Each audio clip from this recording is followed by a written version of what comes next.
fait que vous êtes venu. Qui va être a priori intéressant si vous parlez. Si vous ne parlez pas, aujourd'hui je ne parle pas. Ah bon? Donc oui, c'était marqué en tout petit, ici, en tout petit, il y a marqué que l'accent sera mis, comme dans les contrats, il faut lire les petites lignes sur les expériences, et c'est d'après tout ce que vous allez amener que l'on pourra faire une belle conférence. Voilà, on parlera du sujet d'attraction en fonction de tout ce que vous avez déjà réfléchi. Ah non, vous n'avez rien réfléchi. C'était marqué aussi, derrière, il faut tourner la feuille. Moi je pense que ce qui m'intéresse. Pour les prochaines fois, vous savez que vous avez un devoir à faire avant de venir et à remettre. Ou des questions. Et des réponses aussi, parce qu'on a tous une façon différente d'arriver à la solution. Alors, on va le revoir, c'est marqué plusieurs fois dans la suite, la loi d'attraction que l'on va regarder aujourd'hui, que l'on peut décomposer en aimant, aimer, émettre, donner, recevoir, émission, réception. On va voir comment ça fonctionne, mais j'insiste encore, principalement par rapport à vos expériences. Parce que moi je peux parler des heures, mais à la fin, après on me dit, on n'a pas à aborder tel et tel sujet, donc c'est important que vous abordiez, vous posiez des questions sur les sujets qui vous intéressent. Donc on a 1h30 à vivre ensemble. Le but c'est de savoir qu'on peut changer les choses. Donc le changement est possible. Et le but c'est que tout le monde a un bon fond, on a une bonne part de créativité, et c'est de trouver cette bonne part de créativité. Il faut éviter de dire non, parce que le non couple, et il vaut mieux proposer quelque chose. Au lieu de dire non, ça ne marche pas, ou non, c'est pas possible, ou non, quelque chose, proposer autre chose. C'est beaucoup plus simple et ça va beaucoup plus vite pour trouver la solution. Donc on respecte le point de vue de chacun. Tout le monde a raison dans son référentiel, c'est important. Toute ressemblance est fortuite, ça veut dire qu'on ne parlera jamais de vous, mais que des gens qui sont dehors. Donc ne vous inquiétez pas. Mais amenez vos questions en disant « Je connais un copain, une copine qui dit telle et telle chose ou pense telle et telle chose ». Comme Alicia a dit, mettez votre téléphone sur vibreur pour ne pas oublier de le remettre en route. On a tous des qualités et des défauts. Moi, un de mes défauts, c'est de parler doucement. Mais le haut-parleur m'aide à parler beaucoup plus fort. Des fois, je fais des zooms, et puis je ne sais plus d'où on est parti, donc je vous demande où est-ce qu'on était, pour pouvoir m'aider un petit peu. Donc n'attendez pas la fin pour poser votre question, notez-les sur un papier, vous pouvez interrompre quand vous le souhaitez, si vous trouvez que je déraille. Donc n'hésitez pas à dire que vous avez un autre point de vue, et de l'étayer si possible, ou de montrer simplement un exemple pratique. On essaye d'éviter de rester dans la théorie, mais d'aller beaucoup plus dans la pratique que de rester dans la théorie. Donc, il y a une partie de conférence, mais questions-réponses, et puis après une partie où il n'y a que des questions-réponses si vous le souhaitez. Est-ce que il y a certaines personnes qui ne sont jamais venues pour que je fasse mon CV, sinon, si tout le monde est venu, bon, alors je vais faire rapidement mon CV, comme ça vous saurez. Donc je travaille en partie à Paris, à Marseille, je fais des conférences, mais beaucoup plus dans l'aide de la psychologie, donc en tant que psychologue, psychothérapeute, analyste. Donc 10 jours à Marseille, 10 jours à Paris, tous les 10 jours. Ma formation, elle est au départ ingénieur, puis après psychologue. Donc c'est pour ça que je fais souvent des dessins pour expliquer comment fonctionnent les problématiques et comment trouver des solutions surtout. Parce que l'ingénieur est basé comme ça pour trouver des solutions à toute problématique. Hier, je ne sais pas pour ceux qui s'intéressent, il y avait Apollo 13, une émission sur Apollo 13, et ils ont montré, ce que je ne savais pas, ils ont montré, quand ils ont envoyé Apollo 13, l'Apollo 13, en 69, il est parti avec un problème dans un réservoir. Et dans ce réservoir, arrivé sur place, la moitié du module a explosé. Donc, ils ne pouvaient pas revenir. Il faut 3 jours pour revenir. Ils avaient 14 heures de survie, d'oxygène. Et ils ont fait tout ce qu'il faut pour revenir. Et toutes les 10 heures, ils ont trouvé une solution pour arriver à ce qu'ils reviennent jusqu'au bout entier. Donc, c'est assez intéressant parce que 4 fois, la NASA, plus sur place, se sont entraînés pour trouver une solution, et à chaque fois, ils ont trouvé une solution. Alors que dès le début, ils partaient mourants, c'est-à-dire qu'il n'y avait pas de solution. Ils ont dit, c'est pas grave, on met la trajectoire de retour, et on trouvera des solutions au fur et à mesure. Donc, dans une expérience comme ça, qui est prévue au pile de poil près, d'accord, c'est vraiment quelque chose d'extrêmement précis. Être capable, 4 fois dans une mission de 3 jours de retour, de trouver des solutions qu'ils n'avaient pas au début, Donc ils ont inventé des tas de choses, des tas de petits éléments pour arriver à garder les 3 astronautes en survie et les faire revenir sur place. Donc l'émission était assez impressionnante comme ça. C'est ce que on va l'aborder aussi parce que c'est le côté raison, cartésianisme et le côté intuition. Donc c'est le côté masculin-féminin que tout être humain a en soi. Et souvent on dit, surtout par rapport à ce que je vous explique, souvent, comme je suis assez cartésien, mais j'adore l'intuition et je travaille beaucoup avec, mais comme je démontre tout, y compris l'intuition et beaucoup d'autres choses, comme je démontre tout, très souvent, vous êtes en train de dire, enfin de temps en temps, vous êtes en train de dire que, mais elle est où la part de quoi? D'imprévu, la part de Mystère. Mystère, la part de Hasard. Hasard, la part de souvent quand on dit que tout est planifié, donc les gens n'aiment pas tout planifier. Pourquoi? Parce que Le rêve d'imaginer. imaginaire, de quoi encore? Oui. Le rêve, non. Magie. Oui, Magie. souvent il y a un terme beaucoup plus... Le hasard. On l'a dit aussi. Improvisation. Imprévu, voilà. Imprévu. Donc ou mettons, c'est encore un autre terme, mais qui est beaucoup plus proche imprévu que celui-là. Imprévu est plus proche de celui-ci. Où est la part de... Inattendu. Prévisible. Inattendu, mais encore plus que ça. C'est un mot très féminin, que souvent, c'est pas trop l'intuition. Quand justement on prévoit tout, les gens disent, moi je ne veux pas tout prévoir parce qu'il n'y a plus de place à La spontanéité. spontanéité. Voilà. Donc le mot spontanéité est important. Et on s'aperçoit que même dans des choses hyper cartésiennes, même si vous prévoyez votre planning, souvent on donne cet exemple, sur une journée complète ou sur 2 jours complets, essayez de voir après tout ce qui s'est vraiment passé par rapport à votre planning. Vous allez voir qu'il ne s'est pas produit à 100%. Il s'est produit grand maximum à 80%, en moyenne à 50%, sinon moins. Donc vous voyez tout l'imprévu qu'il y a. Et ce qui était bien dans cette émission, c'est que ça montre encore beaucoup plus que même si on part d'une façon très cartésienne, tout programmé, qu'il peut arriver des incidents sur lesquels rien ne puisse fonctionner. Donc c'est la même chose dans une relation, parce que la NASA avec le LEM, c'est une relation. C'est comme 2 individus entre eux. Au bout d'un moment, la relation pète. Au bout d'un moment, il y a une explosion d'un côté, chez un individu, donc dans le cockpit, dans l'appareil. Et en fait, l'appareil est constitué de 2 parties. Une partie qui sert à amérir, à lunir sur la Lune, une partie qui sert à voyager. Donc ils ont fait le va-et-vient entre les deux pour pouvoir revenir sur Terre, entre autres. Mais il y avait encore d'autres problématiques, enfin d'autres éléments. Pour trouver l'oxygène, à un moment, ils ont dû couper toutes les alimentations. C'est-à-dire ils ont voyagé à l'aveuglette. Donc tout était... c'est une trajectoire, donc tout est envoyé, tout est prévu, mais ils ont tout coupé. Et ils ne savaient pas si 1 heure après, 2 heures après, 3 heures après, quand ils rallumaient, ils seraient encore sur la bonne trajectoire. Donc ils ont dû faire en plus avec la foi, avec la confiance, et ainsi de suite. Et dans l'exemple de cette émission, vous pouvez encore la trouver sur la 5 sur Internet, dans l'exemple de cette émission, ce qui est passionnant aussi, c'est que des moments, c'était 30 ingénieurs de la NASA qui se penchaient pour trouver une solution, et ils trouvaient la solution 1 heure ou 2 après, et à d'autres moments, entrez. Bonsoir.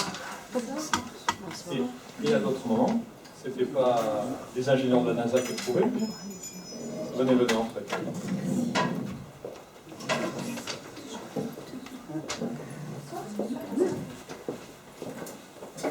Donc, certains moments, c'était 30 ingénieurs de la NASA qui se penchaient sur la problématique et trouvaient une solution. Et à d'autres moments, c'était les 3 astronautes, un des 3 astronautes qui trouvait la solution pour tout le monde. Donc ça, c'était aussi intéressant, parce que malgré toutes les fortes têtes qu'il y avait, ça pouvait être un seul individu, à l'endroit le plus mal placé, donc avec sa vie en jeu, qui trouvait la solution. Donc on était sur le CV, on continue là-dessus. Donc, dans mon CV, il y a aussi des études dans le psychisme et la périnatalité. Donc le psychisme, on verra pourquoi. La dictologie, la santé des médecins, la gestion des conflits, et l'Alzheimer aussi, on pourra en parler. Il y a des cas dans l'Alzheimer qui sont intéressants, mais dont je me sers, mais je ne vous le dis pas toujours. Après, dans la thérapie, j'ai été formé donc à l'EMDR, à l'analyse, à la relaxation, au comportement alimentaire, à la dissociation, à la systémie, à l'hypnose, et ainsi de suite. Je travaille généralement dans plusieurs domaines, donc que ce soit le domaine professionnel, que ce soit administratif, ou en cabinet. Donc, de temps en temps, lorsqu'il y a des agressions, lorsqu'il y a des braquages, lorsqu'il y a des suicides, en cellule d'urgence. Donc tout ça est repris sur un site, qui est celui-ci, et qui est détaillé pour le particulier, par rapport à la thérapie, par rapport aux entreprises, par rapport aux expatriés, parce que j'ai longtemps aussi travaillé en Outre-mer. Et la TSCI, c'est une technique de schéma de communication intégrative que l'on verra aussi pour aborder le chemin. Ce que l'on verra, ce sont des schémas, que l'on verra ensemble si besoin, qui ont cette figure, ces configurations-là. Par contre, là, ils sont finis, et moi, je les dessine au fur et à mesure, et je les explique au fur et à mesure, sinon, ça serait assez incompréhensible, mais on verra que c'est toujours dans une dualité constructive, c'est-à-dire qu'en nous, on a du masculin et du féminin. Très souvent, on croit qu'on n'a que l'un ou que l'autre, ou qu'on n'utilise que l'un ou que l'autre. Donc on a été fixé soit d'un côté, soit de l'autre. Et on a plus de blocages que de solutions. Donc on va regarder les solutions de notre côté masculin, de notre côté féminin, par rapport à tout ça. Et ça, ce sera peut-être quelques schémas que l'on abordera ensemble en fonction des questions que vous allez poser. Alors, je coupe là parce qu'on pourra en avoir pour 2 heures de présentation. On revient au sujet. Donc c'est au niveau de la loi d'attraction, du côté aimant, aimer, émettre, donner, recevoir. Donc si on prend simplement la loi d'attraction, on peut dire 100 millions de choses sur la loi d'attraction, parce que vous avez déjà des tas de films qui existent là-dessus, vous avez des tas de conférences, par exemple, Le Secret entre autres, et bien d'autres, une boîte de blip, et encore bien d'autres. On va essayer, nous, de l'appliquer beaucoup plus à la relation homme-femme, à la communication, à toute relation, parent-enfant, patron-employé, moi et un projet, moi et l'univers, moi et quelque chose qui existe et quelque chose qui n'existe pas. Si on fait simple, dans ces dualités, c'est aussi le visible et l'invisible. Si on s'amuse à regarder le visible, et si on prend le corps humain, la peau est ce que l'on pourrait voir de visible. Est-ce que la peau peut cacher quelque chose? Oui, non? Il cache quoi? Ce qui est à l'intérieur. Donc ce qui est à l'intérieur est a priori invisible. D'accord? Donc il faut savoir que, en base, c'est grossier mais c'est facile à comprendre, ce qui est visible cache souvent l'invisible. Et de là, on peut arriver aussi à trouver que toute injustice visible n'est que justice invisible. Toute injustice visible, tout ce qu'on peut considérer comme injustice qui vienne à notre niveau, c'est une justice invisible. On détaillera si besoin. Toute injustice, tout ce que tu considères être injuste pour toi, a une raison dans l'univers, donc qui fait partie de la loi d'attraction, émission, répulsion, etc. Donc à chaque fois qu'on peut croire qu'on vit une injustice, c'est pas une injustice. Elles sont hyper rares, les injustices, c'est une sur des centaines de milliards, et l'univers fait tout ce qu'il faut pour les rétablir. Donc même si éventuellement vous êtes victime d'une vraie injustice, vous serez rétribué 1000 fois plus, si c'est le cas. Mais ça arrive presque jamais. Si on s'amuse à regarder la loi d'attraction, simplement attraction. Ici, pour ceux qui connaissent le langage des oiseaux, est-ce que quelqu'un nous expliquer ce que c'est que le langage des oiseaux? Dans la philosophie, dans l'ésotérisme? Alors, on a un volontaire. Alors, le langage des oiseaux, il y a plein de façons de le définir, mais en fait, c'est écouter le mot d'une autre façon. Si on l'écoute, si on écoute chanter le mot, qu'est-ce qu'il voudrait dire? On l'a déjà plusieurs fois fait. On l'a fait par exemple avec un mot qui s'appelle dangereux. Le mot dangereux, quand on dit à quelqu'un, c'est dangereux ce que tu fais. Ou la personne est dangereuse. Donc dans le mot dangereux, si on prend le langage des oiseaux, ça donnerait quoi? Comment pourrait-on l'entendre autrement que tel qu'on l'a appris?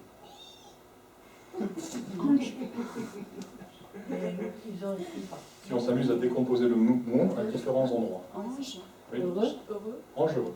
Donc souvent, quand dangereux, si vous l'écoutez différemment dans la phrase, vous verrez que c'est beaucoup plus en lien avec un dangereux qu'avec quelqu'un de dangereux. Non, c'est pas très loin, mais c'est dans les phrases. C'est-à-dire que si on parle d'un tueur, c'est sûr qu'il est dangereux. Mais très souvent, lorsque on vous accuse à tort de quelque chose, vous verrez que l'dangereux est présent.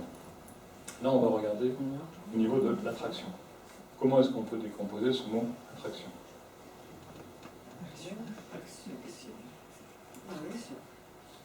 Alors en effet, on peut avoir, comme certains l'ont dit, déjà action. Qu'est-ce qu'on a d'autre? Après. Oui. Donc, si on prend ces deux mots, ça pourrait dire quoi? L'attrait en mouvement. Attirer. Voilà, donc on peut être attiré. On peut être. Si, on verra que si on est attiré, si on attire quelque chose, ça sous-entend aussi l'inverse. Au niveau des lois, on repousse autre chose. C'est-à-dire que, par exemple, si j'ai une couleur, on va dire si j'ai une couleur politique, je peux attirer la même couleur et je peux repousser les autres. Mais en même temps, les autres peuvent me critiquer. Lorsqu'ils me critiquent, je les attire. Donc, à tout instant, j'attire et je repousse tous les individus, qu'ils soient de mon bord ou pas. Au niveau du premier mot, attraction, si on prend le premier, est-ce qu'il n'y aurait pas une autre sonorité encore? Si vous redites-vous le mot dans la tête, n'oubliez pas de mettre le téléphone sur vibreur, ça sera simple. C'est pas grave, c'est pas grave. C'est pas grave, ne vous inquiétez pas, mettez-le sur vibreur. C'est pas un souci. Ça y est, fermé. Reprenez le premier mot, je ne vais pas le prononcer parce que je vais vous donner la solution.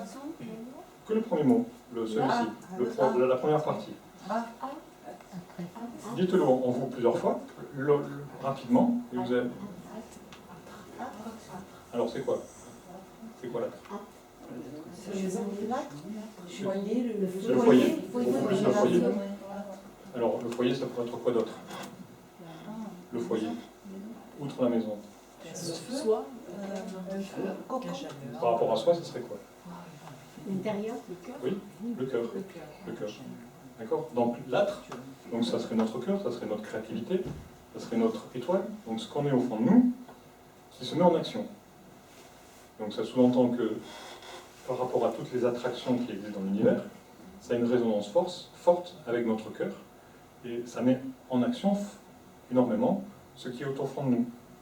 Ça propulse ce qui est au fond de nous. C'est-à-dire tout ce qui se passe dans l'univers. L'univers fonctionne comment? Il est parti, soi-disant, de rien, et il grandit à vitesse grand V. Donc à plusieurs fois vitesse lumière. Donc s'il grandit comme ça, c'est que tout grandit comme ça. Tout grandit à tout instant, très très vite. Et dans cette propulsion, l'univers grandit vers quoi? Vers une évolution. Donc l'attraction nous pousse notre âtre, notre cœur, à aller aussi dans cette action de grandeur. Et ainsi de suite. Est-ce qu'on peut encore décomposer le mot différemment que tel que vous l'avez décomposé? Tract.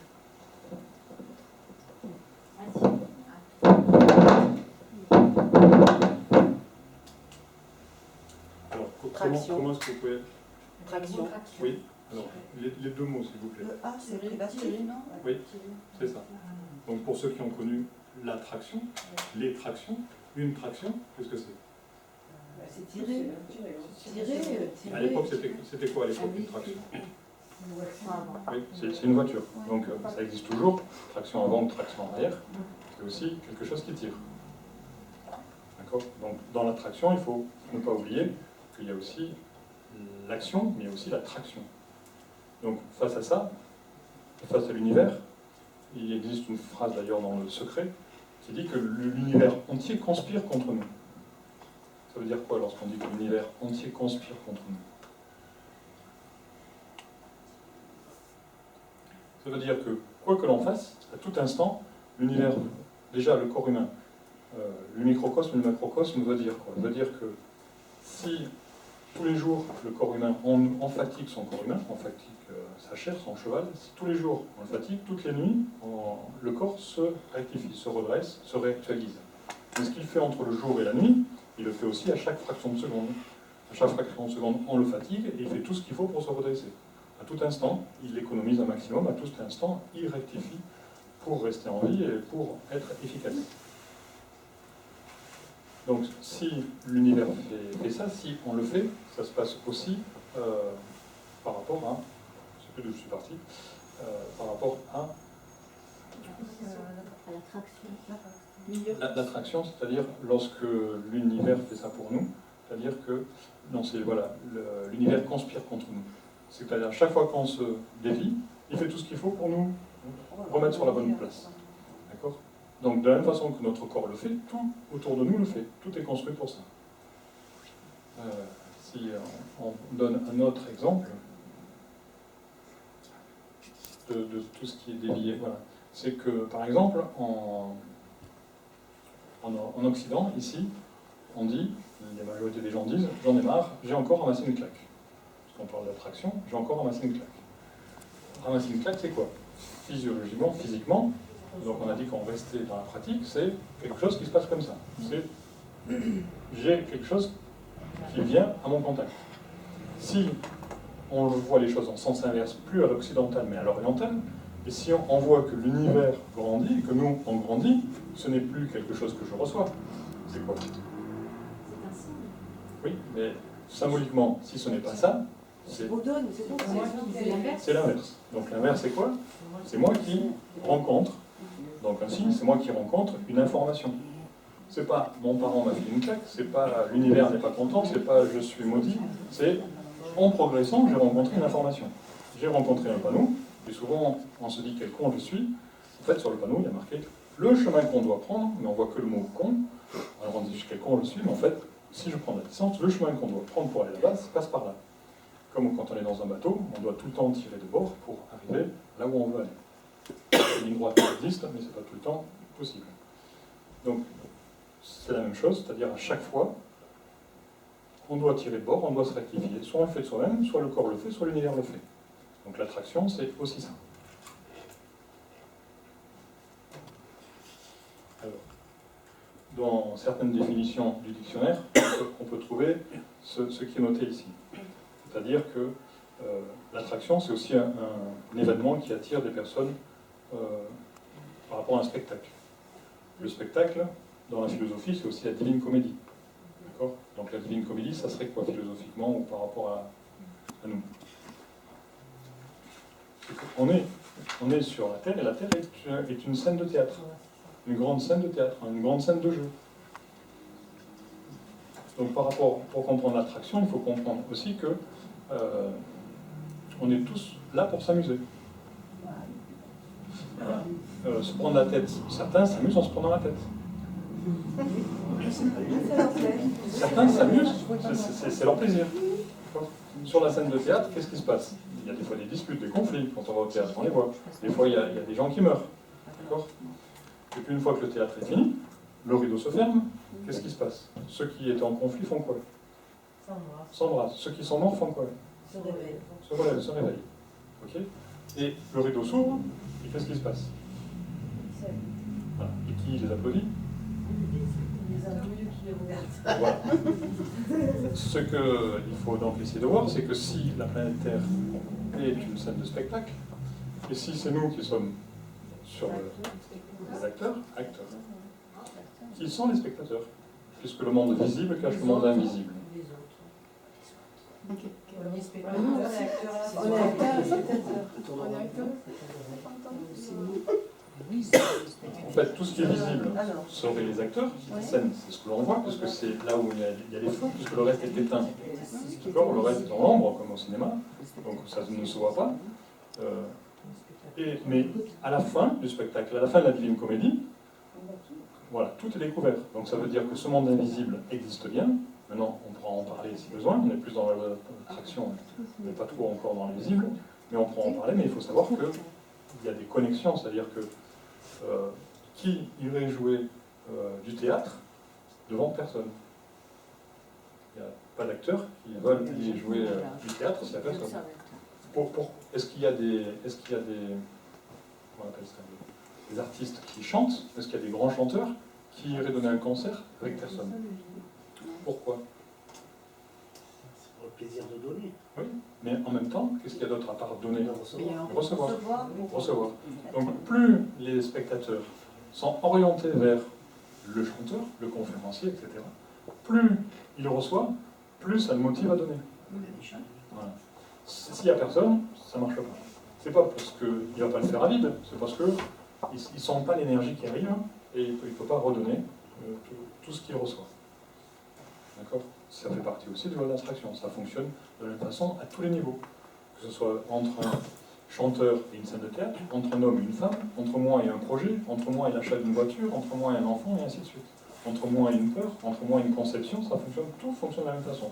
Il faut juste changer les référentiels ou les acteurs qui sont à l'intérieur. Si on prend la suite, le deuxième, un manège, association forte. Un appareil procurant aux passagers des accélérations importantes. Donc c'est toujours dans l'attraction, mais comme je vous ai dit, c'est bien de prendre des exemples pratiques, et quand on prend le dictionnaire, on peut s'amuser aussi à voir tous les parallèles. Donc quel parallèle on peut faire avec cette deuxième phrase et tout ce qu'on a évoqué jusqu'à présent? Sensation. Voilà, sensation forte, ça veut dire que est-ce que si on se prend la tête, on a des sensations plus fortes que si on s'amuse dans la vie? Généralement, les sensations plus fortes sont quand on s'amuse. Un appareil procurant aux passagers des accélérations importantes. L'appareil. Oui, mais l'appareil par rapport à ce qu'on a évoqué de l'univers, ça serait quoi? Donc ça serait cet univers qui donne des sensations importantes parce qu'il grandit. Il grandit à chaque instant. Et si vous vous amusiez à aller à la vitesse à laquelle il va, que ce soit dans un appareil ou tout seul, vous verrez que ça vous donne des sensations fortes. Simplement, pour ceux qui sont amusés à faire des corporations, simplement celle-ci donne des sensations fortes. Et autres. Le parc d'attractions. Lieu proposant ce genre de divertissement. Alors le parc d'attractions pourrait être quoi, ce parc d'attractions, par rapport à ce qu'on a dit? La planète Terre. La planète Terre est un parc d'attractions puisqu'on est là pour jouer dans différentes attractions. Donc on est au sein de différentes attractions.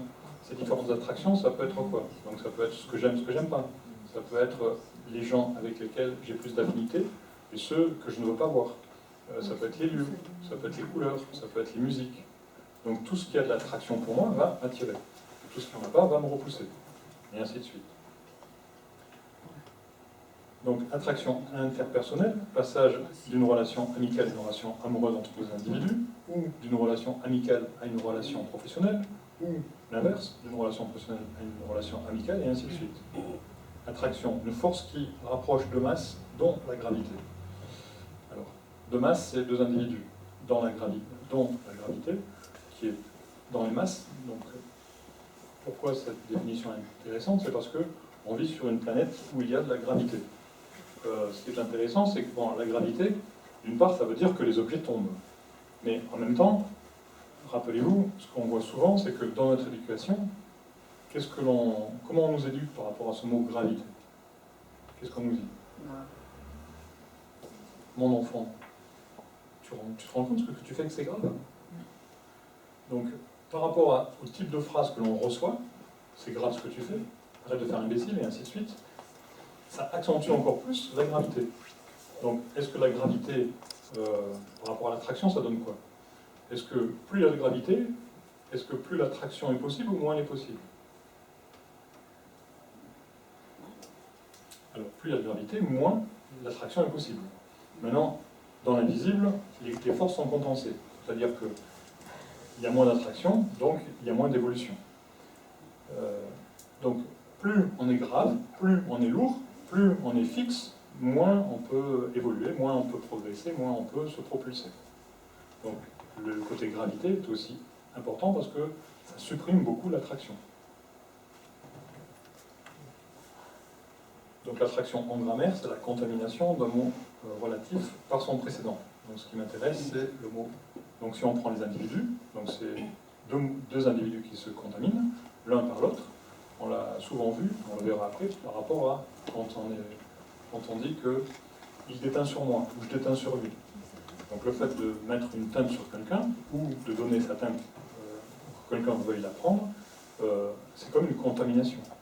La contamination, on connaît la contamination physique au niveau des virus, mais tout ce qui est en haut comme ce qui est en bas, ça existe au niveau physique, mais ça existe au niveau émotionnel, ça existe au niveau intellectuel, au niveau spirituel, ça existe à tous les niveaux. Un exemple qui le démontre, c'est les dérives sectaires. Lorsqu'on rentre dans quelque chose de dogmatique. C'est pas un virus physique, c'est un autre virus, un autre type, qui peut être en partie émotionnel, en partie intellectuel, en partie spirituel. Alors, par rapport à ce type d'éléments, si on s'amuse dessiner un individu qui peut avoir des pensées négatives et des pensées positives. Alors, pourquoi les pensées sont dessinées comme des êtres humains? Parce que ce sont nos créations. C'est moi qui crée des pensées positives ou des pensées négatives. Donc, ce sont dans la philosophie, dans l'ésotérisme, ça s'appelle des élémentales. Mais ce sont nos enfants, ce sont nos entités, nos créations. Un enfant est de notre créativité. Donc à chaque fois que j'ai une pensée ou un regard, quelque chose que je dis ou que je ne dis pas, de positif ou de négatif, je crée soit un petit diablotin qui me tire vers le haut, soit vers le bas, soit un petit ange qui me tire vers le haut. Donc soit l'un, soit l'autre. Et plus je vais alimenter l'un ou l'autre, et plus il va y avoir de l'influence. L'influence de laquelle? Par rapport à moi déjà. Si j'augmente, si j'alimente mon enfant, mon petit diable, parce que son enfant, on l'appelle bien son petit diable, mon petit ange. Donc nos pensées négatives ou positives sont aussi nos enfants. Si un jour je ne l'alimente plus, mon enfant, qu'est-ce qu'il va faire? Il va dépérir. Mais avant de dépérir, il va revenir au bercail, c'est-à-dire il va revenir dans mes jupes, me demander à manger. Donc il arrive des fois, entre moi et quelqu'un d'autre, que l'attraction, des fois on dit, c'est pas normal ce qui m'arrive, mais ce diablotin que j'ai créé, je l'ai créé il y a un jour, il y a une semaine ou il y a un mois. Donc il a un temps de survie, je lui ai donné à manger un certain temps, et il va pouvoir vivre quelques temps. Et avant de mourir, il va venir se rappeler à moi. Beaucoup de philosophies en parlent, jusqu'au dernier souffle, il peut se produire des choses positives ou négatives. Donc quand il vient se rappeler à moi, c'est quelque chose que j'ai créé il y a longtemps, et puis souvent on dit c'est injuste ce qui se passe, mais pourtant c'est une de mes créations qui vient se frotter à moi. Donc si je me laisse aller, ben, je vais lui redonner à manger, je vais le refaire vivre. Si je décide de ne pas lui donner à manger, il va mourir de sa propre mort. D'accord? Mais si je lui donne à manger, et que c'est quelque chose qui est pas rigolo, au bout d'un moment il va devenir très grand et très fort, et à ce moment-là, ça ne va plus s'appeler un petit diable, mais ça va s'appeler une addiction. D'accord? Une addiction, essayez de vous en séparer, vous allez voir que c'est compliqué. Il y a des processus pour s'en séparer. Le processus les plus efficaces sont lesquels? Processus pour se mettre en sevrage. Donc ça s'appelle un sevrage. Pour se mettre... Alors, la volonté, c'est bien, mais souvent, dans la plupart des cas, quand on essaye de trouver quelque chose qui fonctionne pour tout le monde, ça ne suffit pas. La plupart des cas, la première des choses, c'est enlever la personne du lieu où elle est. La mettre le plus loin possible par rapport au lieu, pour qu'elle perde ses repères. Donc ses anciens référents, ses référents addictifs. Une fois qu'on l'a mis loin, on ne peut pas ne plus la nourrir, parce qu'elle va tourner en rond sur ce qui lui manque. Donc il faut la nourrir de quelque chose, oui, de plus positif. Pas qui lui manque destructivement, mais qui lui manque constructivement. Donc on voit avec elle pour faire un minimum d'analyse, pour savoir ce qui lui plaît dans la vie et ce qu'elle n'a pas mis en place. Souvent, les gens disent, ben, moi, je sais ce que je vais faire à la retraite, ce que je n'ai pas pu le faire avant, donc je vais à la retraite faire ça, ça et ça. Ben, souvent, ce qu'on veut faire à la retraite, c'est ce qu'il faut mettre en place, en partie dans le domaine addictif, pour justement enlever la béquille sur laquelle on est fait, pour construire quelque chose qui nous correspond beaucoup mieux. Donc, les principales problématiques de nos petits diables viennent du fait qu'on ne mène pas la vie créative que l'on voudrait mener, ou que l'on doit mener. Ça vient beaucoup plus du fait qu'on vit la vie des autres, on vit d'après ce que les autres voulaient que l'on vive, leur avis. Alors pourquoi ça? Parce que lorsqu'on est enfant, on choisit son métier entre 10 et 20 ans. Dans les métiers qu'on connaît entre 10 et 20 ans, on connaît combien de métiers en tout? Pas beaucoup, 10, 15 ou 20. Combien existe-t-il de métiers? Une infinité. Donc, comparativement à ça, combien de chances l'enfant a-t-il de se tromper? Énormément, une infinité. C'est la même chose par rapport à les problématiques liées aux addictions. C'est parce qu'on n'est pas dans notre créativité que ces choses-là existent. Donc, ces petits diables et ces petits anges, on peut les faire grandir ou on peut les faire mourir. Donc plus ils grandissent, et plus ils sont comment? Attractifs ou repoussants? Attractifs, parce qu'ils ont beaucoup de force. D'accord? Donc ils sont attractifs. Mais attractifs, c'est juste par rapport à la force. chaque individu, on a tous des qualités et on a tous des défauts. Donc, ce sont nos enfants. Et les enfants, ils aiment faire quoi? S'amuser, jouer. Donc, les enfants vont souvent jouer avec les autres enfants qui leur correspondent. Donc, ça veut dire que nos énergies se sont rencontrées déjà bien avant que nous-mêmes, nous nous rencontrions. Donc, c'est là où on dit qu'il n'y a pas de hasard. C'est là où on dit qu'on s'est déjà attiré, on s'est déjà connu avant. C'est compréhensible? C'est difficile? Non, juste dans les points, parce que c'est des postulats, ça, il y a Alors, la plupart des gens ne connaissent pas ça. D'accord? Donc, il faut commencer par les bases. Après, on va revenir à votre question qui est intéressante. Pour refaire, on a dit que souvent les gens disent qu'il y a un hasard, mais il n'y a aucun hasard à se rencontrer physiquement, parce qu'on s'est déjà rencontrés antérieurement, et au niveau de nos anges, et au niveau de nos diablotins. Pourquoi? Parce que les câbles qui sont ici et ici, ou les filaments, donc les rubans qui sont ici et ici, sont illimités. Donc nos énergies nous sont rencontrées bien avant. Maintenant, si on a plus de diables ou plus d'anges, on peut attirer des gens qui ont plus de diables et moins d'anges. Donc si on a plus de diables, on va attirer des gens qui ont plus de diables, et on va repousser ceux qui ont plus d'anges. Si on a plus d'anges, on va attirer ceux qui ont plus d'anges et repousser ceux qui ont plus de diables. Et ainsi de suite. Il y a des extrêmes qui peuvent s'attirer aussi. Des extrêmes. Oui, les extrêmes peuvent s'attirer. Alors comment cela fonctionne-t-il, les extrêmes qui s'attirent? Normalement, oui. Alors ça fonctionne comme ceci. Je vais vous donner encore un exemple pratique, mais avant de faire ça, je voulais qu'on revienne sur ce que vous disiez. Le postulat. Non, ce qui m'intéresse, c'est on ne démontre rien. Qu'est-ce que vous voulez que l'on démontre? Vous dites que les anges se sont rencontrés avant. Alors, mais quoi? Comment? Où? Quand tu t'avances, c'est une question de temps ou une question de vie? Les deux. Les deux. Déjà, là, on parle d'une vie pour que tout le monde comprenne. C'est-à-dire dans la même vie. Après, on peut parler de plusieurs vies. Pourquoi? Parce qu'une journée égale une vie. Enfin, plutôt une vie égale une journée. C'est-à-dire que pour ceux qui veulent comprendre le système d'incarnation et de réincarnation, il faut simplement remplacer une vie par une journée. Ce qui se passe aujourd'hui, le rendez-vous que l'on a aujourd'hui à 19h, est un rendez-vous qui a été fixé il y a 15 jours. Donc, il y a 15 jours, par rapport à Internet, mais moi, j'ai donné le planning en janvier.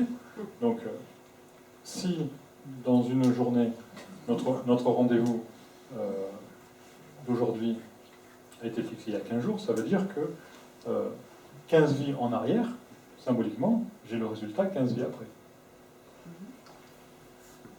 C'est l'histoire des causes à effet.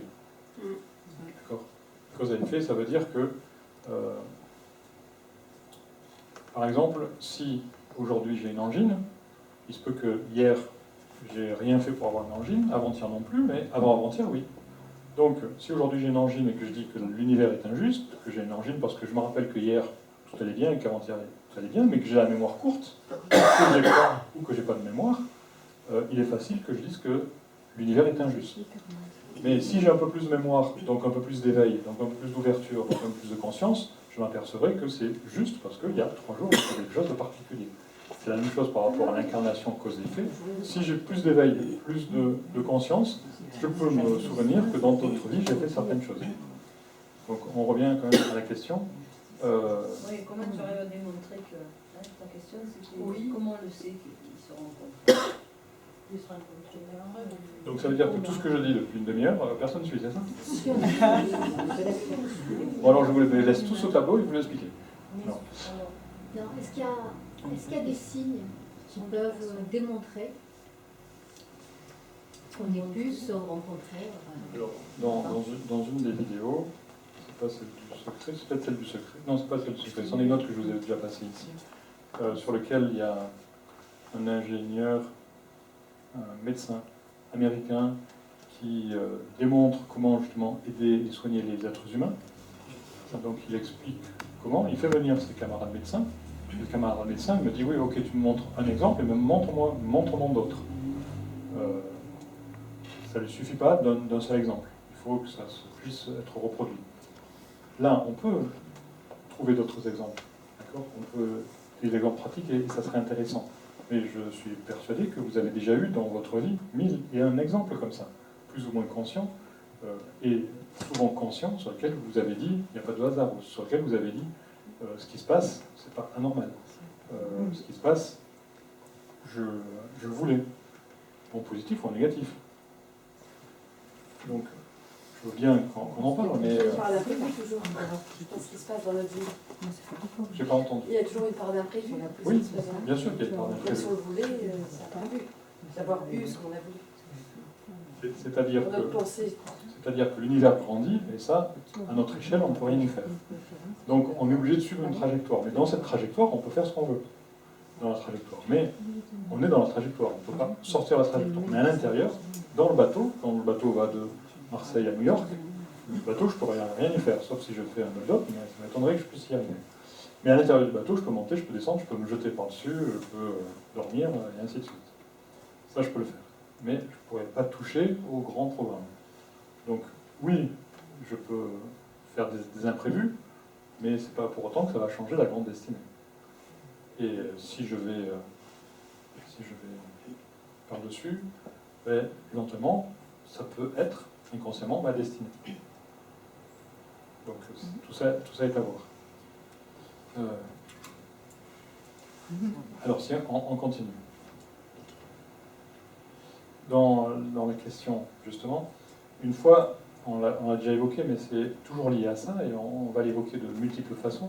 Une fois, une personne vient me voir, c'était une femme, ça peut être un homme. Donc cette femme dit, j'ai été avec un homme, dernièrement, avec lequel je ne suis plus. C'était le Xème homme.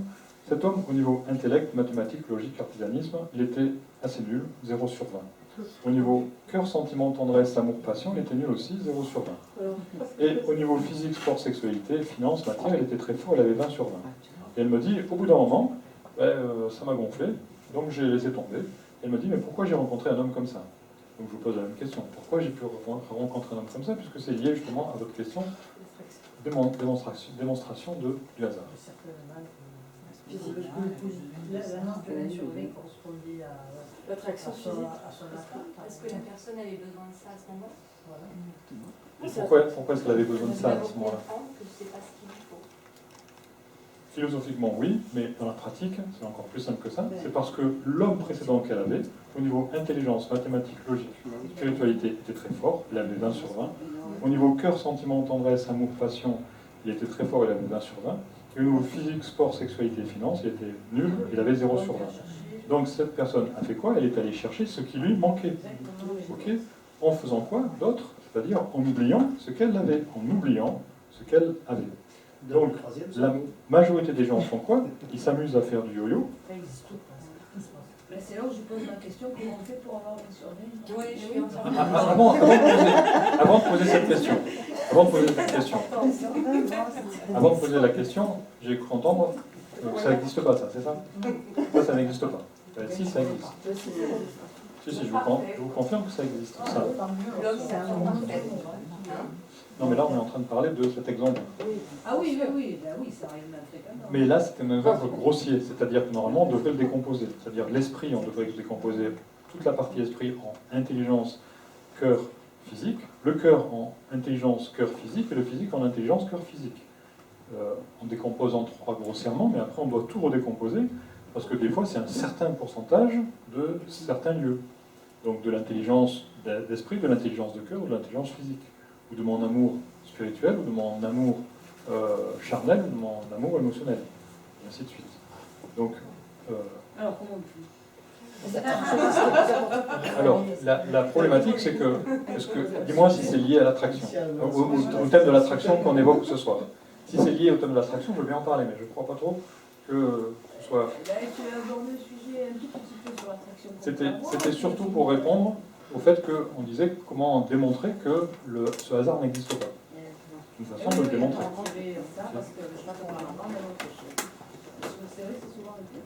Donc, parce qu'on va chercher ce qu'on n'a pas.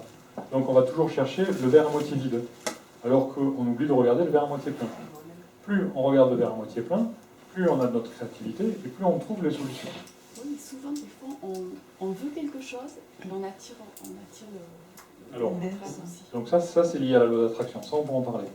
Alors pourquoi, c'est une bonne question, pourquoi est-ce que on veut bleu et on a rouge? Parce qu'inconsciemment, Non. parce qu'il faut être Si, dans si, le- en grande partie c'est ça, mais pour le démontrer, comment on fait pour le démontrer? On va le démontrer. Alors comment fait-on pour le démontrer? C'est que, en gros, je veux bleu et j'obtiens rouge. Pourquoi? Parce que je veux bleu, ça, il n'y a aucun problème. Mais dans le bleu que je veux, j'ai peur, une fois que je l'ai, ou avant de l'avoir, ou pour l'avoir, j'ai peur de ça, j'ai peur de ça, j'ai peur de ça, j'ai peur de ça, j'ai peur de ça. J'ai tellement peur de choses, soit pour l'obtenir, soit pour y aller, soit quand je l'aurai, j'ai tellement peur de tout ce qui va se passer que l'univers me donne l'inverse.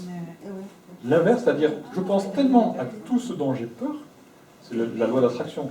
Plus je pense à quelque chose de positif, plus j'ai le positif. Plus ce positif me fait penser à beaucoup plus de négatif que je pense à un positif, plus j'ai le négatif. L'univers, comme il est dit dans le secret, ne fait pas la différence entre le positif et le négatif. Il vous donne ce à quoi vous pensez le plus. Ne pense pas à une pomme verte de citron. Voilà. Ce à quoi on pense ou ce à quoi on ressent? Les deux. C'est toujours les deux. C'est-à-dire qu'il y a des gens qui ne pensent pas, il y a des gens qui ressentent. Il y a des gens qui ne pensent pas, qui ne ressentent pas, il y a des gens qui agissent. D'accord? Donc, et comme on a pu le voir, même dans l'action, c'est-à-dire ici, on a de l'intelligence, du cœur et du physique, à tous les niveaux. Donc par exemple, moi, en tant qu'homme, je peux aimer. Aimer, c'est quoi? Aimer, c'est ce niveau-là, ici, c'est ce niveau-là, et c'est ce niveau-là. Mais aimer, c'est aussi ce niveau-là. Donc je peux aimer une femme que pour son intelligence, ou que pour son amour, ou que pour son physique, ou pour une partie, un certain pourcentage de chaque. Donc je m'aperçois que aimer, c'est aussi bien là, que ici, et que ici. Et en même temps, ici, donc là et là. Donc on peut aimer à tous les degrés, on peut être intelligent à tous les degrés, on peut avoir du physique à tous les degrés. Ça veut dire quoi? Ça veut dire que toutes nos cellules dans notre corps sont intelligentes, toutes nos cellules sont de la matière, et toutes nos cellules peuvent être émotionnelles. Ça veut dire que l'intelligence n'est pas que dans la tête, et ainsi de suite, ainsi de suite. D'ailleurs, beaucoup de scientifiques expliquent que la conscience, le cerveau est un outil, mais que l'intelligence n'est pas... Le cerveau est mécanique, mais que l'intelligence ne vient pas, et la conscience ne sont pas dans le cerveau, sont ailleurs.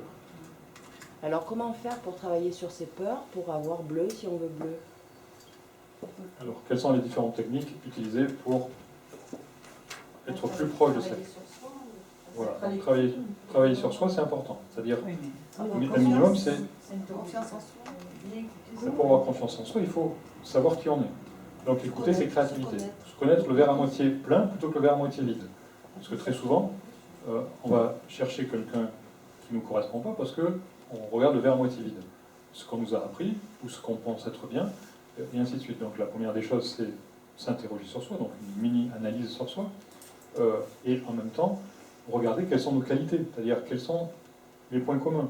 Est-ce que la personne que je vais chercher, que ce soit un employé, un patron, un homme, une femme, un projet, une voiture, est-ce que je vais aller acheter une voiture dans une boulangerie? Est-ce que si je suis quelqu'un qui aime la musique d'art, je vais aller chercher mon partenaire dans les bistrots où il y a de la musique différente? Est-ce que si j'adore le théâtre et que je veux avoir des points communs dans le théâtre avec mon partenaire, je vais aller le chercher au golf? Donc,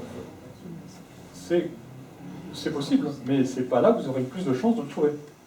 Donc, si vous voulez prendre la situation la plus difficile, il n'y a pas de problème. Mais c'est pas la façon la plus facile de trouver. Si je veux justement acheter une voiture, c'est pas celle du boulanger, mais je peux trouver le boulanger qui va vendre sa voiture. Mais je vais devoir en faire beaucoup pour trouver un boulanger qui vend sa voiture. Pas forcément. On achète un fort Il prix, n'y a pas de hasard. on est d'accord. Alors, Non, mais alors il faut se contenter des 20 sur 20 qu'on a, alors. C'est déjà le cas, quand même, sur alors C'est 0 ou 20. s'il nous manque, Eh oui, c'est 20. alors s'il nous manque, modéré que ça, quand même. alors s'il nous manque un certain pourcentage, la première des choses, c'est qu'il faut revenir à l'origine. C'est la même chose que dans un contrat professionnel.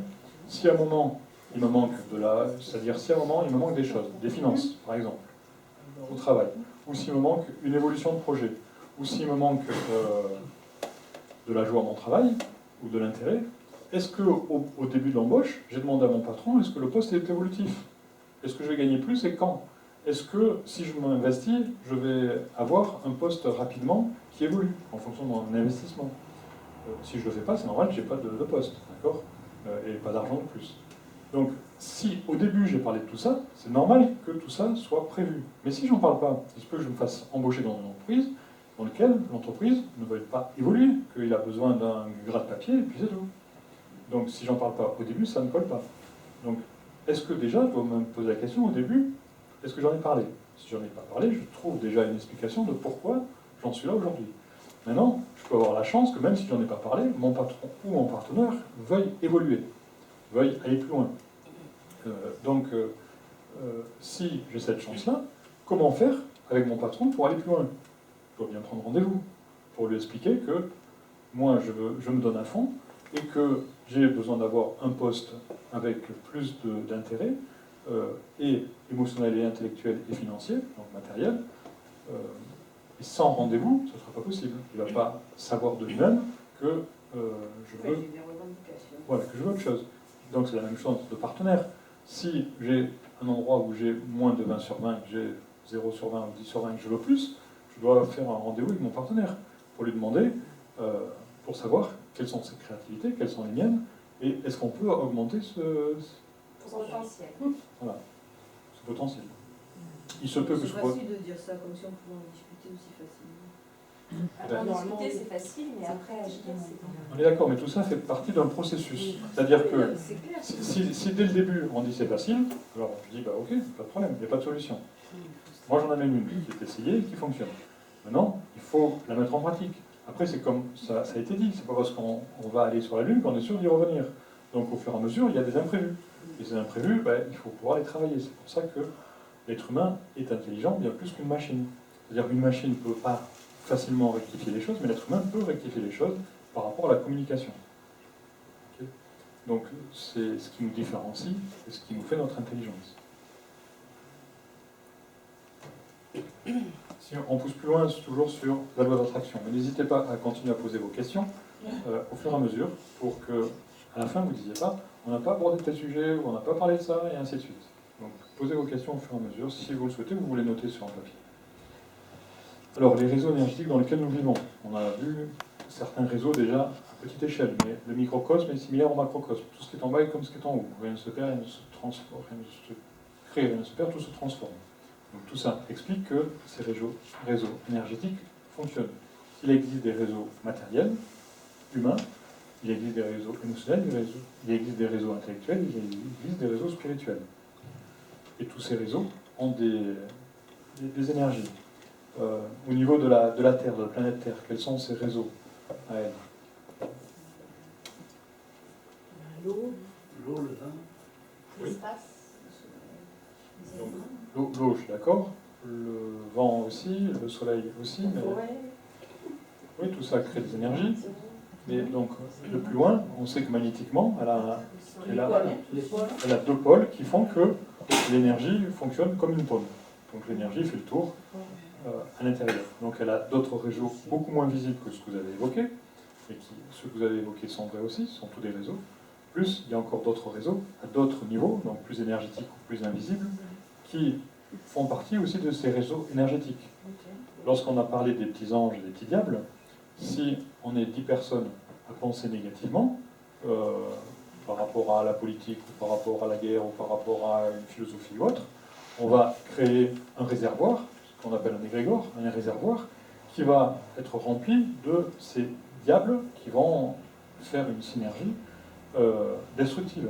Quand on dit que on est responsable d'une guerre à l'autre bout du monde, ça veut dire que lorsqu'on pense négativement, on accentue, on remplit un réservoir négatif quelque part, qui fait qu'il était déjà rempli à bloc, et qu'une goutte de plus, parce que je me suis énervé après mon ordinateur qui ne se mettait pas en route, j'alimente ce réservoir qui fait exploser le réservoir et une guerre dans le pays d'à côté.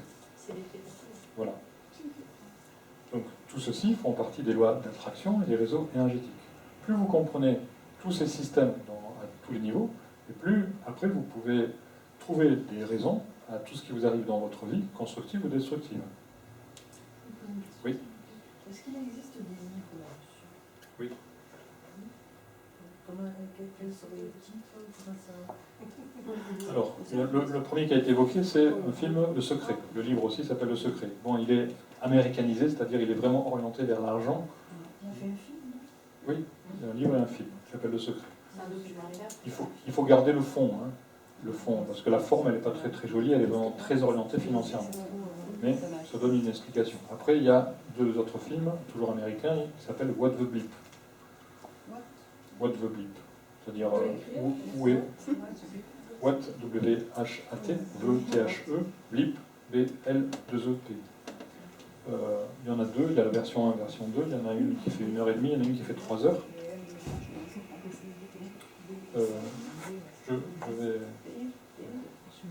Je vous les donnerai à la fin sur le vidéoprojecteur si vous voulez.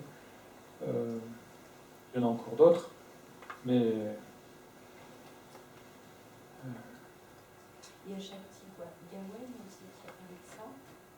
Et Abraham, je ne sais plus comment.